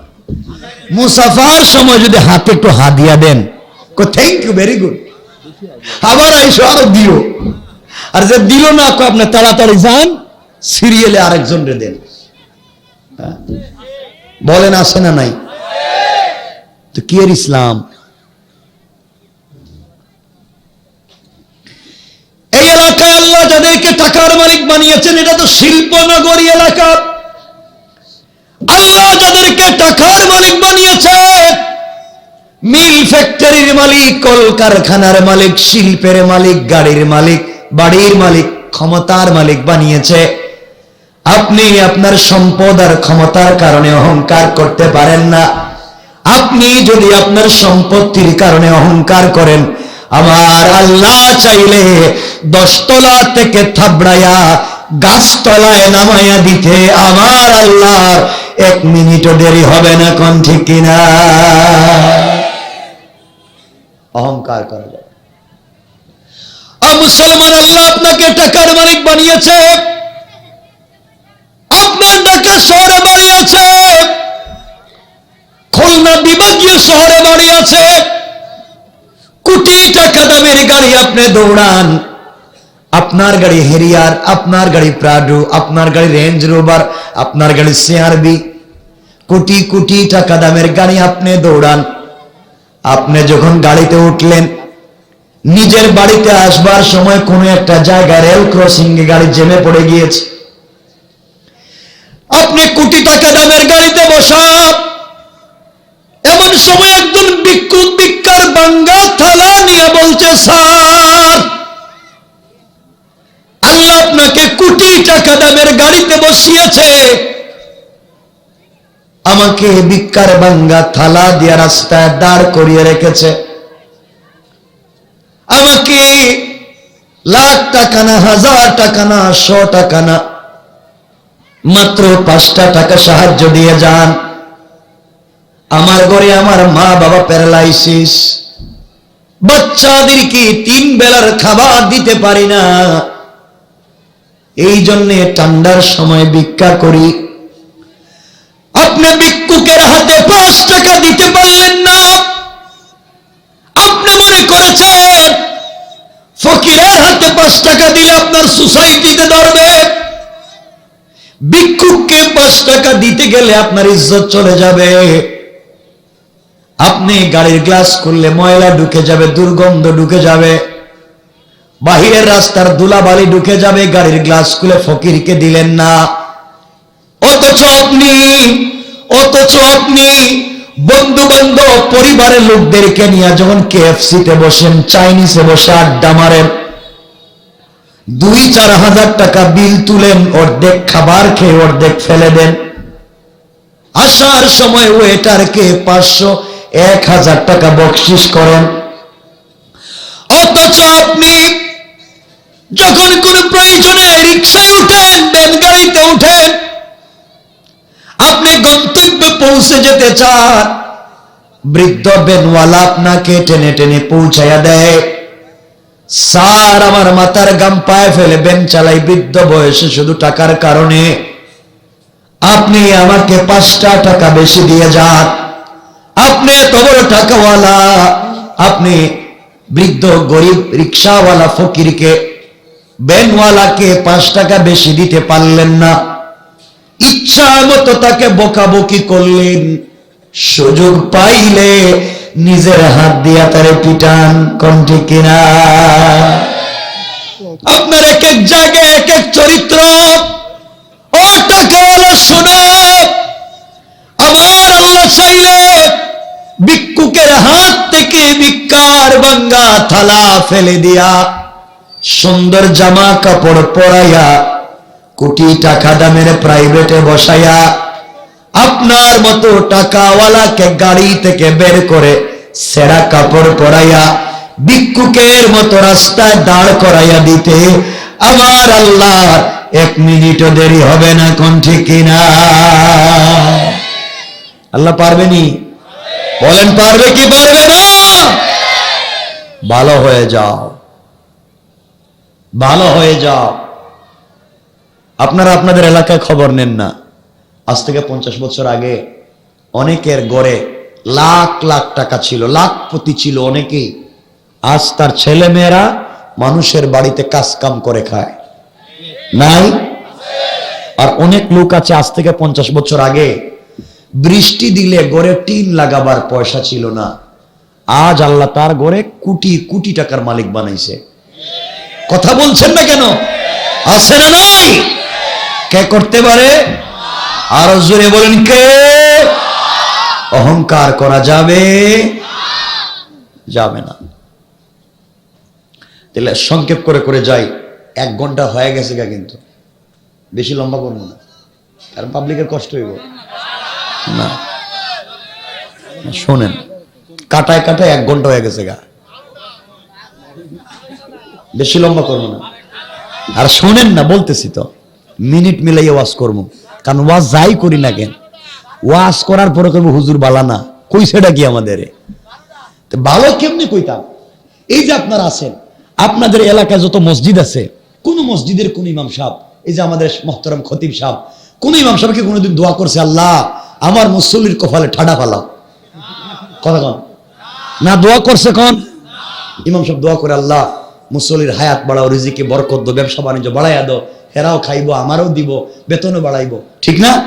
মুসল্লি কয় আমিন আমিন আমিন। হে আমিন আমিন কইয়া মসজিদ থেকে বাইরিয়া সার দোকানে গিয়া কয়, ইমাম সাহেব বালা না। কথা কন, এমন আল্লাহর ওলি নাই? এ বলেন নাই? ভালো হইবেন কেমনি? আমি তো জানি তো সব, কারণ আমি তো এই সমাজে জন্ম নিছি। আল্লাহ আমাকে, শোনেন ভাই, আল্লাহ আমাকে দুনিয়া বহুত দিছে। আমি এভাবে রাত দিন কষ্ট না করলে পারি। যদিও আমি ঢাকা শহরে থাকি, আমার জন্ম, আমার বেড়ে ওঠা যে মাটির সাথে আমার সম্পর্ক, ওটা হচ্ছে সিলেট শহর। আমার জন্ম সিলেট শহরে। দুনিয়া চুকে দেখা, ফ্রিডম কান্ট্রি, লাইফকে এনজয় করা যায়, বিল্ড আপ করা যায়, লাইফকে অনেক সুন্দর করা যায়, মোটিভেট করা যায়। ইউরোপ আমেরিকার ডলার পাউন্ড ভুয়া, সব ভুয়া। কোন জায়গায় সব ভুয়া। কোন জিনিস শান্তি দিতে পারে না। শান্তি একমাত্র দিতে পারে আল কোরআন। ঠিক কিনা বলেন? সব ভুয়া। এই জন্য আবারও বলছি ভাই, দুনিয়ার পিছনে দৌড়ে এখনো লাভ নাই। দুনিয়ার মালিকের পিছনে দৌড়াও, দুনিয়ার মালিকের পিছনে দৌড়াও। আমার মন চাইছে, দেখি আল্লাহ যদি বাঁচায় রাখে এই সময় পর্যন্ত, আমি একটা আমল আজকে বলে দেওয়ার চেষ্টা করব। যে আমল করেন, আপনাদের কার ইচ্ছা নাই টাকাওয়ালা হওয়ার? টাকাওয়ালা হতে চায়, ইজ্জতের মালিক হতে চায়, বিশাল শিল্পপতি হতে চায়, হাত উঠাবার আগে দোয়া কবুল করাতে চায়, বিশাল মিল ফ্যাক্টরির মালিক হতে চায় না? সবাই তো আগেজ কোম্পানি হইতে চায় নাকি? যাই হোক, আমি বলতে চাই যেটা সবাই চায়, একটা লাইফ স্কিল একটা জায়গায় পৌঁছে যাক। তো আমি যেটা বলতে চাই, যদি চান, রবের দেওয়া একটা আমল আছে। রব বলেছেন আমলটা কন্টিনিউ করো, দোয়া করার আগে আমি সব কবুল করে নেব। আসতে বললেন যে, আরো সবাই বলেন সুবহানাল্লাহ বলেন। আপনাদের অসুবিধা হচ্ছে? পিছনে কারো অসুবিধা হয়? অসুবিধা হইলে কইবেন। আপনাদের অসুবিধা মানে আমার ডাবল সুবিধা। তাড়াতাড়ি গেলাম গা, মানে রাখবেন। তাইলে 1 নাম্বার গুণ অহংকার করা। আজকের থেকে আমরা অহংকার করব। আমাকে কথা দেন, অহংকার করব। 1 নাম্বার। নাম বলছি, আলোচনা করি নাই। অহংকার করলে হয় কি, অহংকার ছেড়ে দিলে লাভ কি, ওখানে আছে 3 ঘন্টার আলোচনা। অহংকার করলে হয় কি, অহংকার ছেড়ে দিলে লাভ কি। একটাই যদি বিষয়টা কি, তাহলে 4 গুণ কোন সময় বলবো? এজন্য শুধু নাম বইলে বলে যাইতেছি। আল্লাহর গোলামের 2 নাম্বার গুণ আমার আল্লাহ বললেন, ওয়াইদা খাতাবাহুমুল জাহিলুনা ক্বালু সালামা। আল্লাহু আকবার বলেন। আল্লাহ বলেন, মুসলমানেরা, এই দুনিয়ার জমিনে যারা আমি আল্লাহর গোলাম দাবি করবে, আশিক রাসূল দাবি করবে, আল্লাহর গোলাম নিজেকে মনে করবে, বান্দারে আমি আল্লাহর গোলামের 2 নম্বর গুণ হলো, আমার গোলামকে কেউ গালি দিলে গালির জবাব দিবে না, আঘাত করলে আঘাতের জবাব দিবে না, মারলে মারের জবাব দিবে না, গীবত শিকায়াত করলে জবাব দিবে না। বরং আমি আল্লাহর গোলাম যারা হবে, আমার গোলামকে কেউ গালি দিলে, গীবত শিকায়াত সমালোচনা করলে জবাব না দিয়া ওই বান্দার জন্য শান্তি আর সালামতির দোয়া করে যায়। পড়েন সুবহানাল্লাহ। তাহলে আল্লাহর গোলামের 2 নম্বর গুণ, গালি দিলে গালি দেওয়া যাবে না, গালির জবাবে দিতে হবে, শান্তির দোয়া করতে হবে, সালাম দিতে হবে। কি দিতে হবে? আপনারা দেন তো সালাম? কথা কয় না। যেহেতু সালামের কথা আসছে, 1 মিনিটে হাদিস বইলে দিই। 1 মিনিটে সালাম দিবেন, দিবেন তো?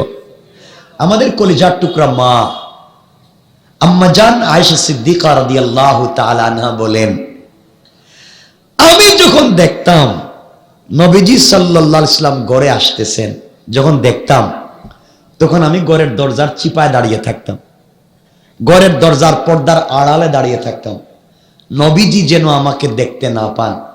তিনি যখন ঘরে আইসা আয়েশা বলে ডাক দিবেন, আমি ঘরের পর্দা সরাইয়া ঝাপটি মেরে আমি আমার স্বামীকে জড়িয়ে ধরে তার কপালে চুম্বন দিয়ে তাকে সালাম দিব। সুবহানাল্লাহ বললেন না? আম্মা জান আয়েশা বলেন, আমার মন চায় রাসূলকে সালাম দিই, জড়াইয়া ধরি, কিন্তু আল্লাহে, আল্লাহর কসম, নবীজির আগে জিন্দেগিতে রাসূলকে সালাম দিতে পারলাম না। নবীজি ঘরে আসার বহুত দূর থেকে সালাম দিতেন। সুবহানাল্লাহ বললেন না? তাহলে নবীজি সালাম দিতেন। এখান থেকে আমরা পাবো 2টা শিক্ষা। 1 নম্বর শিক্ষা, নবীজি বাহির থেকে এসে ঘরে সালাম দিতেন। এর অর্থ দাঁড়ালো, বাহির থেকে যিনি ঘরে আসবেন তিনি সালাম দিবেন, এটা সুন্নত। ঘরে কেউ থাকলে সালাম দিবেন, না থাকলেও সালাম দিবেন আহলাল বাইত। ঠিক আছে তো ইনশাআল্লাহ? কিন্তু আমাদের দেশে উল্টা। এর অর্থ দাঁড়ালো বাহির থেকে আসলে ঘরের লোককে সালাম দিবেন। এর অর্থ দাঁড়ালো টিচার ছাত্রদেরকে সালাম দিবেন। টিচার বাহির থেকে ক্লাসরুমে ঢুকেন, ছাত্ররা আগে থেকেই ক্লাসে বসা থাকে, সুতরাং টিচার ছাত্রকে, উস্তাদ ছাত্রকে সালাম দিবেন। কিন্তু আমাদের দেশে উল্টা, ছাত্ররা যদি হুজুরের সালাম না দেয় তাহলে পিটানো শুরু করে দেয়। কথা বলেন না কেন? এটা উল্টা। 2 নম্বর, রাসূল পাক সাল্লাল্লাহু আলাইহি ওয়াসাল্লাম আম্মা জান আয়েশা সিদ্দিকাকে সালাম দিয়েছেন। এর অর্থ দাঁড়ালো নাই কি দিল? হ্যাঁ, নবীজি আয়েশাকে সালাম দিয়েছেন, অর্থ দাঁড়ালো স্বামী স্ত্রীকে সালাম দিয়েছেন। স্বামী বলেন, স্বামী। তাইলে এখান থেকে শিক্ষা হলো স্বামী স্ত্রীকে সালাম দিবে। কি বলেন? আপনারা দেননি? একটু মিথ্যা কথা কইেন না, টাটকা সত্য কথা কোন। এই যে 1-2 জন হাত উঠেছে, আপনারা তো বউরে সালাম দিবেন না, আমি জানি তো। ওই যে মুরব্বী যারা বসে হাসতেছে, এরা কইতেছে 70 বছর গেছে গা, বউরে সালাম দিছি না, আজকে দিলে আবার কি মনে করে ফেলা হয়। সালাম দিবেন তো? আরে শুনেন না, কথা দিবেন তো? শুনেন, হাদিসে কুদসি আল্লাহ পাক বলেছেন, যেই ঘরে স্বামী স্ত্রীকে সালাম দিবে আর স্ত্রী স্বামীকে সালাম দিবে, এই ঘরে আল্লাহ তাআলা 91 থেকে 100 বারাকাতের দরওয়াজা খুলে দিবেন। সালাম দিবেন, বউরে সালাম দিবেন, বলেন না ইনশাআল্লাহ? এই যে বাচ্চারা কইতেছে ইনশাআল্লাহ, এরা তো বিয়ে আরো 40 বছরে করতে পারতো না, এরা ইনশাআল্লাহ কইতেছে। যারা বিয়ে করছে এরা কয় না। দিবেন ইনশাআল্লাহ? আজকে বাসায় গিয়া দরজায় দাঁড়াইয়া বলবেন, বউ আসসালামু আলাইকুম ওয়া রাহমাতুল্লাহ। হ্যাঁ, বউ কই বোমা হেরে আজকে কোন বুতে ধরলো, জীবনে সালাম দেয় না, ঘরে এসে পিড়ায়, আজকে দেখি সালাম দিল। আপনি বলবেন বুতে ধরে নাই, হুজুর ওয়াজ করছে, আমি সুন্নত আদায় করছি। ইনশাআল্লাহ বলেন? সালাম দিবেন নি? বুঝতেছি না, বউর কথা কইতে এরা কথা কয় না। সালাম দিবেন তো বউরে? হেরা মনে বউ দেখতে পারে না নাকি? তা বউরে সালাম দিয়েন। হাদিস মনে পড়ছে যখন বইলা দিতেছি, নবীজি ইসলাম জোহরের সালাত পড়ে ঘরে ঢুকতেছেন, দরজায় আয়েশা দেখেন আম্মাজান আয়েশা কাপড় পরতেছেন। নবীজি বলছেন, আয়েশা, আল্লাহ তোমাকে এত সুন্দর করে বানাইছে, কিন্তু কাপড় পরতে পারো না।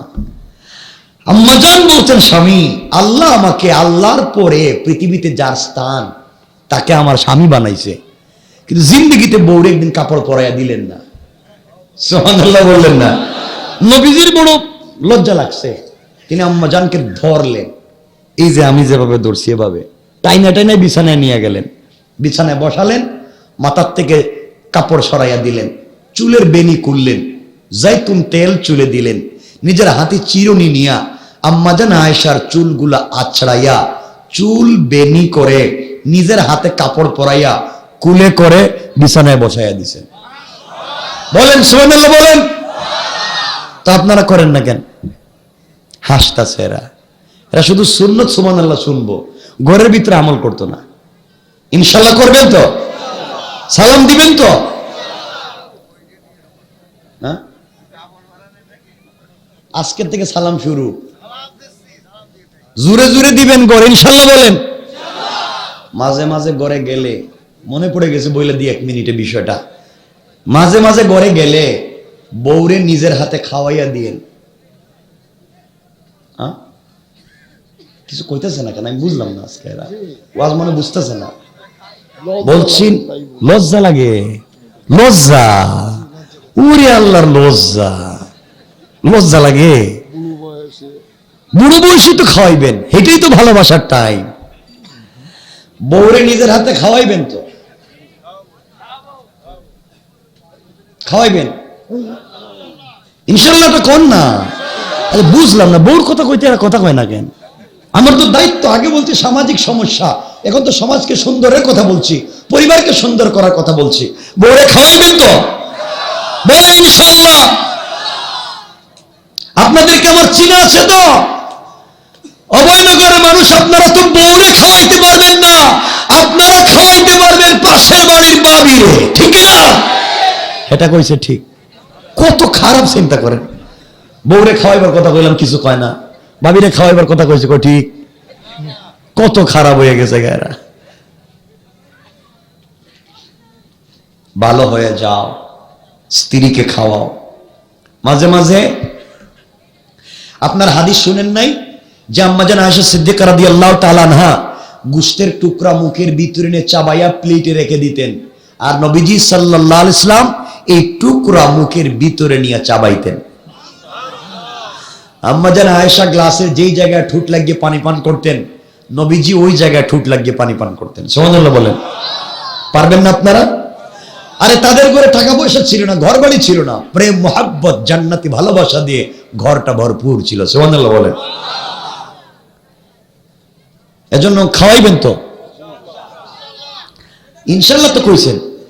আজকে যদি অভয়নগরের কোন বউ ওয়াজ শোনার পরে বাড়িতে গিয়া গোশতের টুকরো একটা মুখের ভিতরে নে চাবাইয়া স্বামীর হাতে দিয়া কয়, স্বামী আয়েশা দিছিলেন রসুলের, রসুল খাইছেন, আমি মুখের ভিতর থেকে বাইর করে দিছি, তুমি এটা খাও, তাহলে আমার মনে হইতেছে এরা থামড়াইয়া বউর দাঁত ফেলাই দিব, ঠিক কিনা? এরা ঠিক কয় কেন রে? এরা তো বউরও পিড়াইব দেখতেছে, এরা তো ভালো হইতেছে না। ওয়াজ কি বুঝেন না আমার? আপনারা তো বউর সাথে দুশ্মনী দেখতেছে।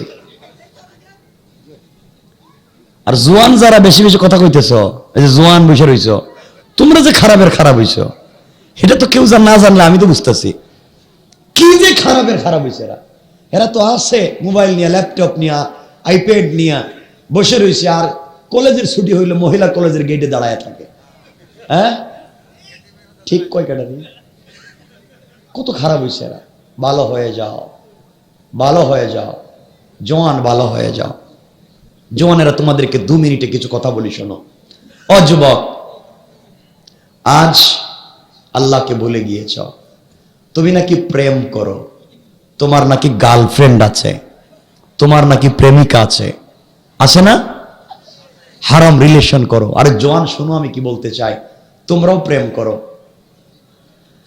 তোমাদের প্রেমিকারা হয় স্বার্থপর, আমিও প্রেম করি, আমারও একজন প্রেমিক আছে, তাকে কষ্ট দিলেও সে ভুলে যায় না, তাকে ভুলে গেলেও হঠাৎ মনে পড়লে তাকে মনে করলেই সব মাফ করে দেয়।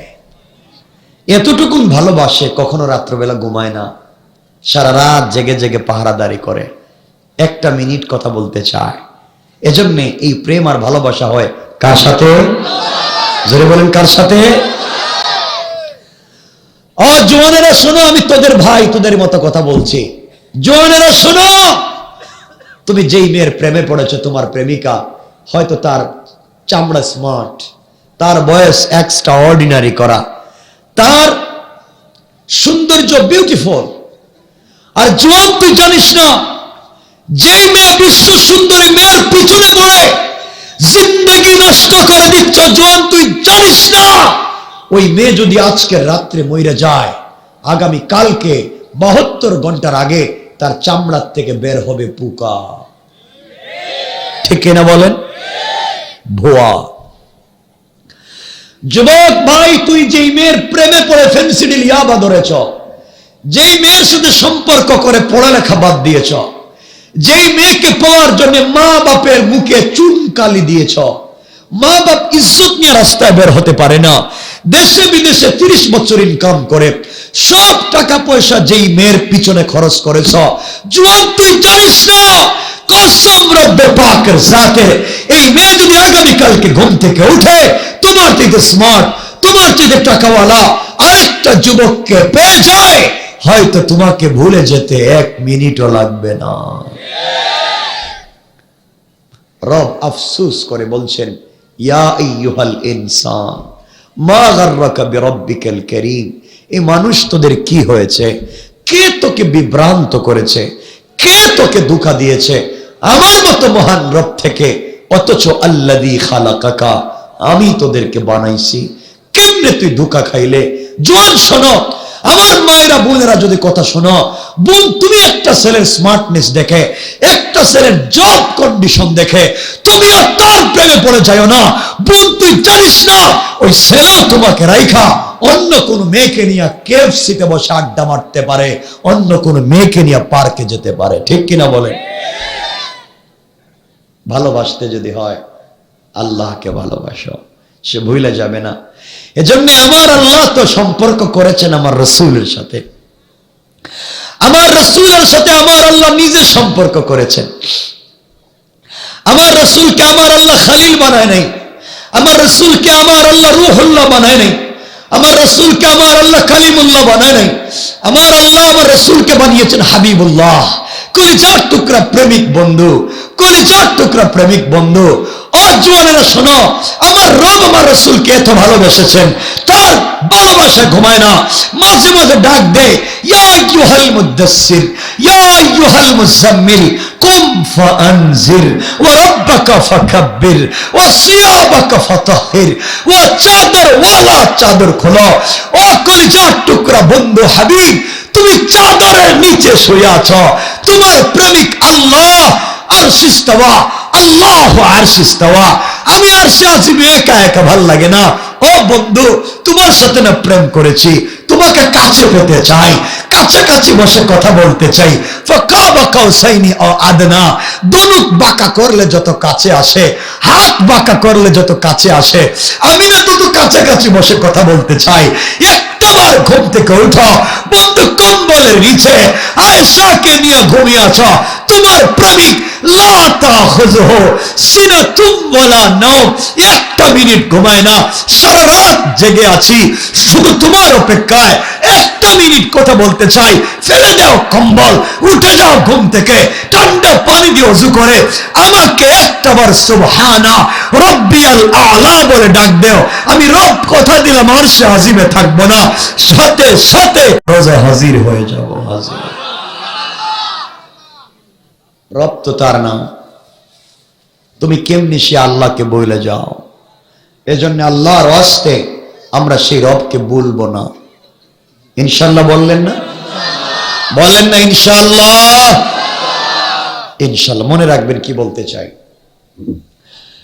আল্লাহর গোলামের 3 নাম্বার গুণ আমার আল্লাহ বললেন, ওয়াল্লাযীনা ইয়াবীতুনা লিরাব্বিহিম সুজদান ওয়া কিয়ামা। আল্লাহ বললেন, মুসলমানেরা এই দুনিয়ার জমিনে যারা আমি আল্লাহর গোলাম দাবি করবে, আশিক রাসূল দাবি করবে, আমি আল্লাহর গোলাম যারা দুনিয়ার জমিনে নিজেকে মনে করবে, আমি আল্লাহর গোলামের 3 নাম্বার গুণ হলো সুজদান ওয়া কিয়ামা। আমার বান্দা আমার কদমে সিজদা করবে, আমার জন্য দাঁড়াবে, আমার জন্য রুকু করবে। আল্লাহর বান্দার 3 নাম্বার গুণ আল্লাহর কদমে সিজদা করবে। সুতরাং আজকালকে যারা আল্লাহর পা ছাড়া পীরের পায়ে সিজদা করে, মাজারে মাজারে গিয়া সিজদা করে, আল্লাহর কসম, আল্লাহর কসম, তারা আল্লাহর গোলাম হতে পারে না। ঠিক কি না বলেন? হারাম। রব বলেছেন, ইন্নাহু মান ইউশরিক বিল্লাহ, যারা আমি রবের সাথে শরীক করলো, ফাকাদ হারামাল্লাহু আলাইহিল জান্নাহ, তার জন্য জান্নাত অনন্তকালের জন্য হারাম। ওয়া মাওয়াহুন নার, তার অরিজিনাল ঠিকানা জাহান্নাম। ওয়া মা লিয-যালিমিনা মিন আনসার, কিয়ামতের দিনে কোনো সাহায্যকারী থাকবে না। এজন্য আমরা কোন মাজারে সিজদা দিব না, কোন পীরের পায়ে সিজদা দিব না, কোন মরা মানুষের কাছে কিচ্ছু চাইব না। হারাম, পরিষ্কার শিরক। বিশ্বাস হইতেছে না? বিশ্বাস হচ্ছে না? সন্দেহ আছে? পীরের দরবারে কি গরু ছাগল নিয়ে যাওনি? না, সব না। তাহলে মনে রাখবেন, আল্লাহর গোলামের 1 নাম্বার গুণ অহংকার করবেন না, 2 নাম্বার গালি দেবেন না, 3 নাম্বার রুকু সেজদা কার পায়ে? 4 নাম্বার গুণ দেখেন তো আল্লাহ কি বলছেন। 4 নাম্বার গুণ আমার আল্লাহ বললেন, ওয়াল্লাযীনা ইয়াকুলুনা রব্বানা সরিফ আন্না আযাবা জাহান্নাম ইন্না আযাবাহা কানা গরামা। আল্লাহ বললেন, মুসলমানেরা, এই দুনিয়ার জমিনে যারা আমি আল্লাহর গোলাম দাবি করবে, আশিক রাসূল দাবি করবে, আমি আল্লাহর গোলাম নিজেকে মনে করবে, দুনিয়ার জমিনে যারা নিজেকে আমি আল্লাহর গোলাম দাবি করবে, আমি আল্লাহর গোলামের 4 নাম্বার গুণ হলো, সাকারাত শুরু হয়ে যাওয়ার আগে, গারগারা শুরু হয়ে যাওয়ার আগে, কবরে চলে যাওয়ার আগে, মালাকুল মউত আজরাইল পৌঁছে যাওয়ার আগে, আমার যে বান্দা গোটা জিন্দেগীর অপরাধের জন্য আমি আল্লাহর দরবারে হাত উঠাইয়া আমার দেওয়া কপাল আমার কুদরতের পায়ে লাগায়া, আমার দেওয়া চোখ থেকে 2 ফোঁটা পানি ছেড়ে দিয়া, আমার দেওয়া জবান দিয়া আমাকে আল্লাহ বলে ডাক দিয়া তওবা করবে, বান্দারে তোমার গুনাহ যদি আসমান জমিন ভরে যায়, আমি আল্লাহ সাথে সাথে মাফ করে জান্নাতি বলে ফয়সালা করে দিতে আমি আল্লাহ 1 মিনিটও দেরি হবে না। পড়েন সুবহানাল্লাহ। অজওয়ান, তুমি গুনাহ করেছো, জিনা করেছো, কবিরা গুনাহ করেছো, লজ্জায় আল্লাহর কাছে যাও না। এত গুনার পরে আল্লাহর কাছে যাব কি মনে করে যদি মাফ না করে? আল্লাহ ডাক দিয়া বলছেন, বান্দা আমার, তুমি যদি বড় মারাত্মক অপরাধ করো, মা বাপ তোমাকে ত্যায্য পুত্র করে দিতে পারে। আরো বড় অপরাধ করলে গ্রামের মানুষ গ্রাম থেকে বের করে দিতে পারে। আরো বড় অপরাধ করলে কোন পীর তার মুরিদকে খানকা থেকে বের করে দিতে পারে। আরো বড় অপরাধ করলে কোন রাষ্ট্র তার নাগরিককে দেশ থেকে বের করে দিতে পারে। বান্দারে, কিন্তু ওরা জানে না আমি তোমাকে নিজের হাতে বানাইছি। ও বান্দা, আমি তাড়াইয়া যদি দেই তুমি কোথায় যাইবা? এই পৃথিবীতে আর যাওয়ার কোনো জায়গা নাই। ও বান্দা, তুমি দুনিয়ার কোন জায়গায় যাওয়ার জায়গা নাই। এই জন্য আমি আল্লাহ বলছি, শোনো, হাজারো হাজারো গুনার পরে আসমান জমিনও যদি গুনায় ভরে যায়, এত বড় গুনাহগার বান্দা গুনার বোঝা মাথায় নিয়া চোখ থেকে পানি ছেড়ে দিয়ে আমাকে যখন আল্লাহ বলে ডাক দে, সাথে সাথে আমি আল্লাহ তাআলা আমার বান্দার গোটা জিন্দেগীর গুনাহগুলোকে মাফ করে দিয়া জান্নাতি বলে ফয়সালা করে দিতে আমি আল্লাহ 1 মিনিটও দেরি হয় না। সুবহানাল্লাহ, জোরে বলেন। এই জন্য আমার বন্ধুগণ, দুনিয়ার জমিনে গুনাহ হয়ে যেতে পারে। দেখেন না, ছোট্ট করে আপনাদেরকে বলে দিই, মূল কথাগুলো সামনে সংক্ষেপ করে বোঝাবার জন্য বলছি। পয়গম্বর মুসা আলাইহিস সালাতু ওয়াস সালামের জামানায়, মুসার জামানায় যারা গুনাহ করত, অন্যায় করত, নাফরমানি করত, দরজার মধ্যে সকালবেলা লেখা হয়ে যেত আপনি রাত্রবেলা কি গুনাহ করেছেন। এইভাবে একটা গোলামের দরজা লেখা হয়ে গেল, সে ডাকাতি করেছে, জিনা করেছে। মুসা এবং তার এলাকার মানুষ মিলে এই জওয়ানটাকে পিঠাইয়া অনেক দূরে জঙ্গলের ভিতরে ফেলে দিয়েছেন, আর বলে দিয়েছেন কেউ যেন তার আশেপাশেও না যায়।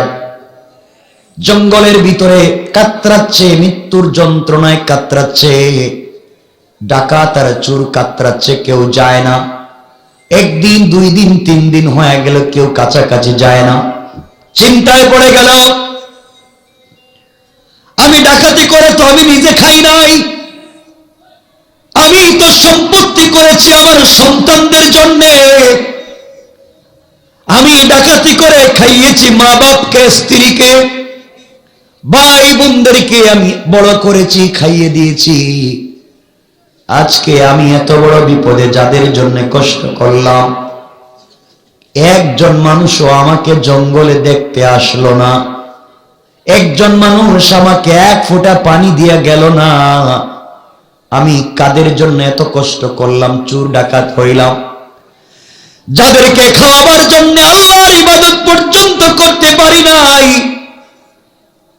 যাদেরকে বড় করবার জন্য রাত দিন কষ্ট করেছি, কেউ আজকে পর্যন্ত আমাকে দেখতে আসলো না। মনে পড়েছে রব তো আমাকে এখনো ভুলে যায় নাই। জঙ্গলের ভিতরে তো আমার অক্সিজেন দিয়ে যায়, এখনো তো আমার হায়াতে জিন্দেগি বাকি আছে। আল্লাহ তো আমাকে ভুলে যায় নাই। 10 দিন হয়ে গিয়েছে, পানি নাই, খাবার নাই।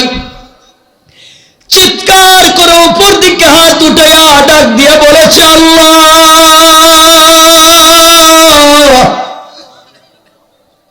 যাদের জন্য চুরি করেছি, কেউ আজকে আমাকে এতদিন পর্যন্ত দেখতে আসলো না। আল্লাহ তাআলা, যাদের জন্য আজকে আমি ডাকাত, আজ আমার টাকায় বানানো বাড়িতে আমার সন্তান বউ বাচ্চা থাকে, আমার টাকায় কেনা সম্পত্তি তারা বুক করে, কিন্তু আমাকে কেউ দেখতে আসলো না। বুঝতে পেরেছি আল্লাহ, ওয়ালা ইয়াসালু হামিমুন হামিমা, কেউ নাই। আয় আল্লাহ তাআলা, এই মুহূর্তে তোমাকে চিনতে পেরেছি, তুমি আমাকে ক্ষমা করে দাও। আর জিন্দেগিতে অপরাধ করব না যদি বেঁচে যাই। কথা দিলাম আর জিন্দেগিতে অপরাধ করব না, কথা দিলাম। আর যদি মরে যাই আমাকে মাফ করে জান্নাতি বলে দাও। এইভাবে যখন আল্লাহর গোলাম কান্না শুরু করে দিয়েছে, 1-2 মিনিটের ভিতরে ইন্তেকাল করেছে। আমার মুসলমান বন্ধুগণ, আল্লামা জুলফিকার নকশবন্দি খুতুবাতে জুলফিকার লিখে, গভীর রজনীতে আল্লাহ তাআলা মুসা আলাইহিস সালামকে ঘুম থেকে উঠাইয়া দিলেন। আল্লাহর পয়গম্বর মুসা ঘুম থেকে উঠে গেলেন, আল্লাহকে ডাক দিয়ে বলছেন, আল্লাহ তাআলা, এত রাত্রে তো কোনোদিন আপনি আমাকে ডেকে উঠান নাই, আজকে কেন উঠালেন, কি হয়েছে? আল্লাহ ডাক দিয়ে বলেন, মুসা রে, আমার একজন প্রিয় বান্দা জান্নাতি, আমার একজন জান্নাতি প্রিয় বান্দা জঙ্গলে মরে পড়ে আছে রে, তুমি উঠো, তার জানাজায় শরীক হও, জানাজার ব্যবস্থা করো। মুসা বলছেন, আল্লাহ তাআলা, আমি একা যাব না বনি ইসরাইল সাথে করে নিয়ে যাব? আল্লাহ বললেন, মুসা একা যাওয়ার দরকার নাই, বনি ইসরাইলকে নিয়ে যাও, তাদেরকে সঙ্গে করে নিয়ে যাও। এমন সময়ে মুসা বলছেন, আল্লাহ তাআলা, আমি বনি ইসরাইলের নবী আপনি বানিয়েছেন, আপনি জানেন বনি ইসরাইল কত বেয়াদব, আপনি জানেন ওদেরকে আমি সারা রাত্র বুঝালে বুঝবে না। এত গভীর রাত্রে ঘুম থেকে উঠাইয়া তাদেরকে যদি জানাজায় নেই, ওরা তো বাকিতে বিশ্বাস করে না, যা পায় নগদ। আপনি বলে দেন এই মুহূর্তে তোমার এই বান্দার জানাজায় শরীক হলে লাভ কি, আমার বনি ইসরাইলের লাভ কি? আল্লাহ তাআলা জানাইয়া দিলেন, মুসা, যারা জানাজায় শরীক হবে আমি আল্লাহ তাদের সবাইকে মাফের ঘোষণা দিলাম। মুসা আলাইহিস সালাম বনি ইসরাইলকে ঘুম থেকে উঠাইছেন, আরে জানাজায় গেলে শরীক হইলি মাফ। এই খবর শুনবার পরে যারা হাঁটতে পারে না এরকম আমার কান্দে করে লইয়া যা, সবাই হাজির। জঙ্গলের ভিতরে আল্লাহর জান্নাতি বান্দারে খুঁজতেছেন, খুঁজতে খুঁজতে মুসা আলাইহিস সালাম দেখেন, ওই যে 10 দিন আগে যারা পিটাইয়া গ্রাম থেকে চুর ডাকাত বানাইয়া বাইর করে দিয়েছিলেন, এই মইরে পড়ে রয়েছে। আল্লাহর কাছে বলছেন, আল্লাহ জান্নাতি বান্দা কই? আল্লাহ বলছেন, তোমার সামনে যেটা পড়ে রয়েছে এটাই তো। সুবহানাল্লাহ বললেন না? মুসা বলছেন, আল্লাহ এ তো চোর ডাকাত বদমাশ, পুরো এলাকার মানুষ মিলে পিটাইয়া জঙ্গলে ফেলাইছে। আল্লাহ এক কেমনে তোমার ওলি হয়ে গেল, এক কেমনে তোমার তো পেয়ারা হয়ে গেল? 40টা বছর ময়দানে তিহে আমার ঘুরাইছো, আর এখন বনি ইসরাইলের সামনে ইজ্জত পর্যন্ত আমার নাই। এরা আমারে কইতেছে সুরে আল্লাহ কেমনে কইল আল্লাহর বলি। আমার আল্লাহ ডাক দিয়ে বললেন, মুসা রে, যে যুবকটাকে 10 দিন আগে তোমরা চোর ডাকাত মনে করে পিটায়া জঙ্গল থেকে গ্রাম থেকে জঙ্গলে ফেলে দিয়েছ, চোর ছিল ডাকাত ছিল ঠিকই, কেউ যখন তার কাছে নাই, ইন্তেকালের কিছুক্ষণ আগে আমার বান্দা আমার দিকে হাত উঠাইয়া যখন তওবা করে চোখের পানি ছাড়লো, আমি আল্লাহ রব্বুল ইজ্জত ওয়াল জালাল সহ্য করতে পারি নাই। মনে করলাম সবাই ভুলে গিয়েছে, আমি আল্লাহ বান্দাকে ভুলে যেতে পারি না। এই জন্য সাথে সাথে আমি আল্লাহ আমার বান্দার জিন্দেগির গুনাহকে মাফ করে দিয়া সাথে সাথে জান্নাতি বলে ফয়সালা করে দিলাম। সুবহানাল্লাহ, জোরে বলা লাগবে, জোরে বলে। তাহলে কি হয়েছে আমাদের, কি হয়েছে? এই জন্য চলার পথে গুনাহ হয়ে যেতে পারে না? কথা বলেন না কেন? গুনার উপরে থাইকেন না, মাফ চাইয়া নেন, রব মাফ করে দিবেন। কেমনে? একটা বললাম বনি ইসরাইলের জিন্দেগি থেকে, একটা বলে দেই মুসলমানদের জিন্দেগি থেকে। 1 মিনিটে হযরত ওমর ফারুকের নাম শুনছেন তো? না শুনেন নাই মনে? 1 মিনিটে শুনেন। ওমর ফারুক রাদিয়াল্লাহু তাআলা আনহু, আপনি যেগুলো জানেন আপনারা এগুলো বলতেছি না। ওমর একদিন রাত্রেবেলা বাইরে হয়েছেন, তার তো কাজই হচ্ছে রাত্রেবেলা পাবলিকের খবর নেওয়া, ঠিক না? বাইরে হয়েছেন, রাস্তায় গিয়া দেখে এক জোয়ান হাতের মধ্যে ব্যাগ একটা নিয়া কবির রাত্রে দৌড়ায়।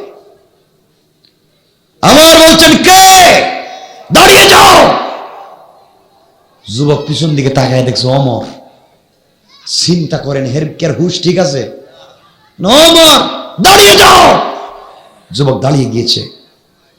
সে এই মাত্র 2 বোতল মদ কিনে বাড়িতে নিয়ে যাইতেছে পার্টি করার জন্য। কি নিয়ে যাইতেছে?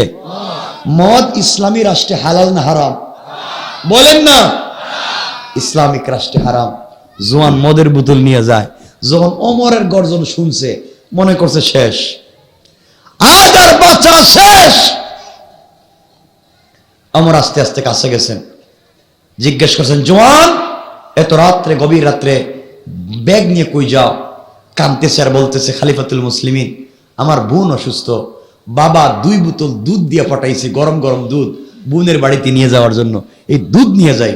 হে মনে করছে দুধের কথা বললে আর অসুস্থ রোগীর কথা বললে উমর কি বলবে, তাড়াতাড়ি যা। ওমর বললেন, দাঁড়া, ব্যাগ খুল, দেখা কি আছে।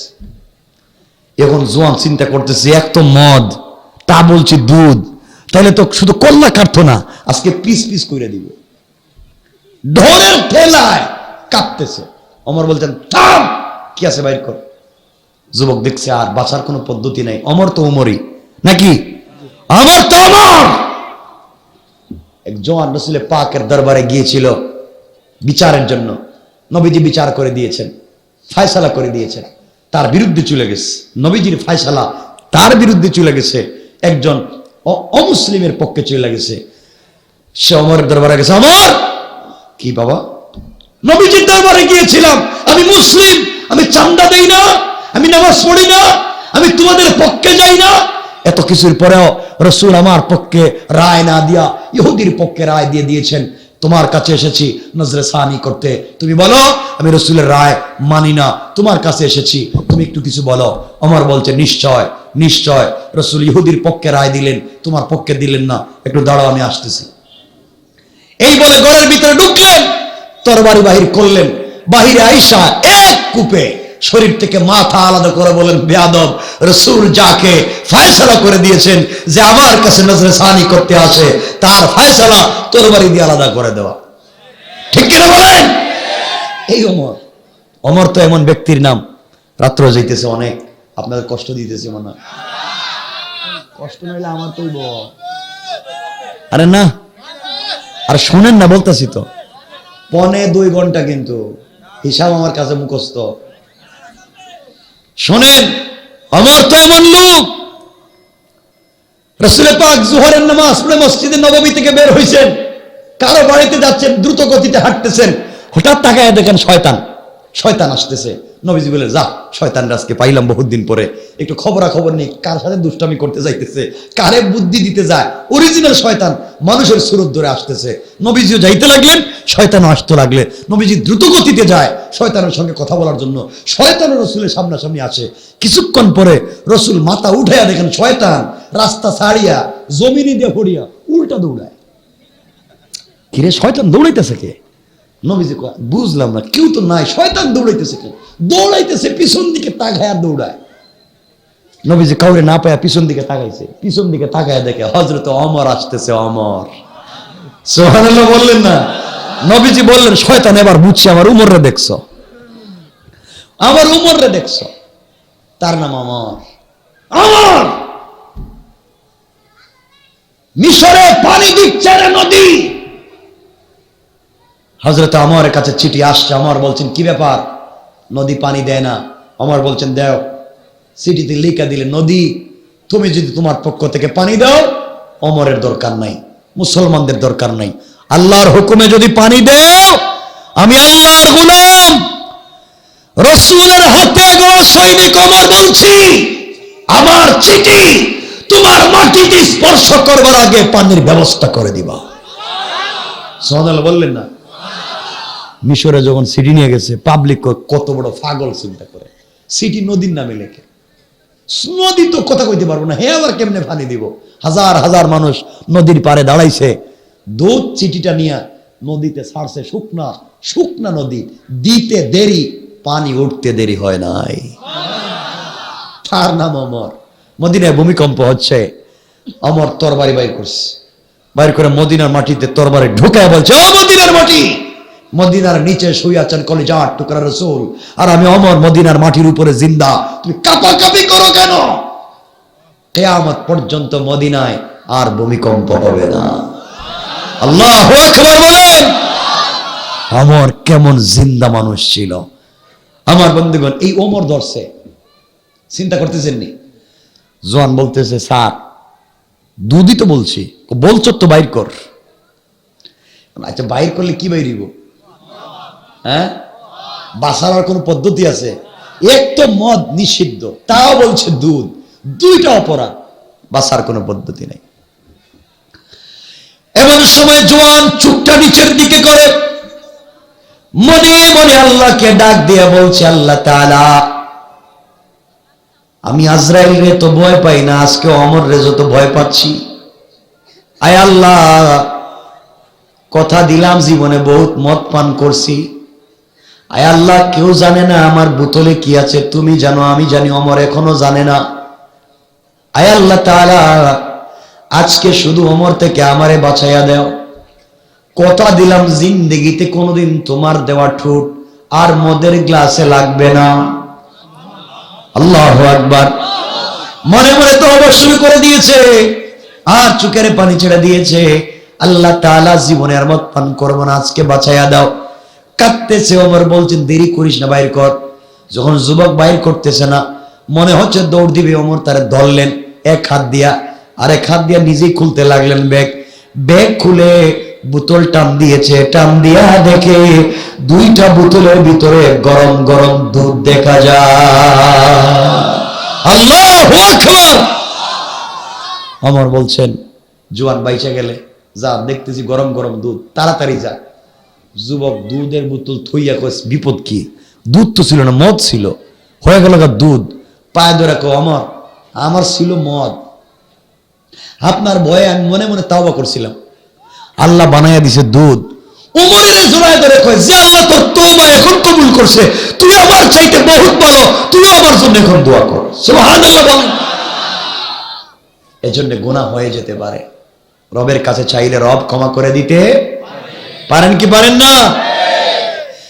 এজন্য আমার আল্লাহ 4 নম্বর আয়াতে বলছেন, ওয়াল্লাযীনা ইয়াকুলুনা রব্বানা সরিফ আন্না আযাব জাহান্নাম ইন্না আযাবাহা কানা গারামা। বান্দারে সাকারাত শুরু হয়ে যাওয়ার আগে, গারগারা শুরু হয়ে যাওয়ার আগে, কবরে চলে যাওয়ার আগে, মালাকুল মউত পৌঁছে যাওয়ার আগে আমি আল্লাহর দরবারে গোটা জিন্দেগির গুনার জন্য হাত উঠাইয়া যদি তওবা করো, আমি আল্লাহ তোমার তওবাকে কবুল করার ওয়াদা দিলাম।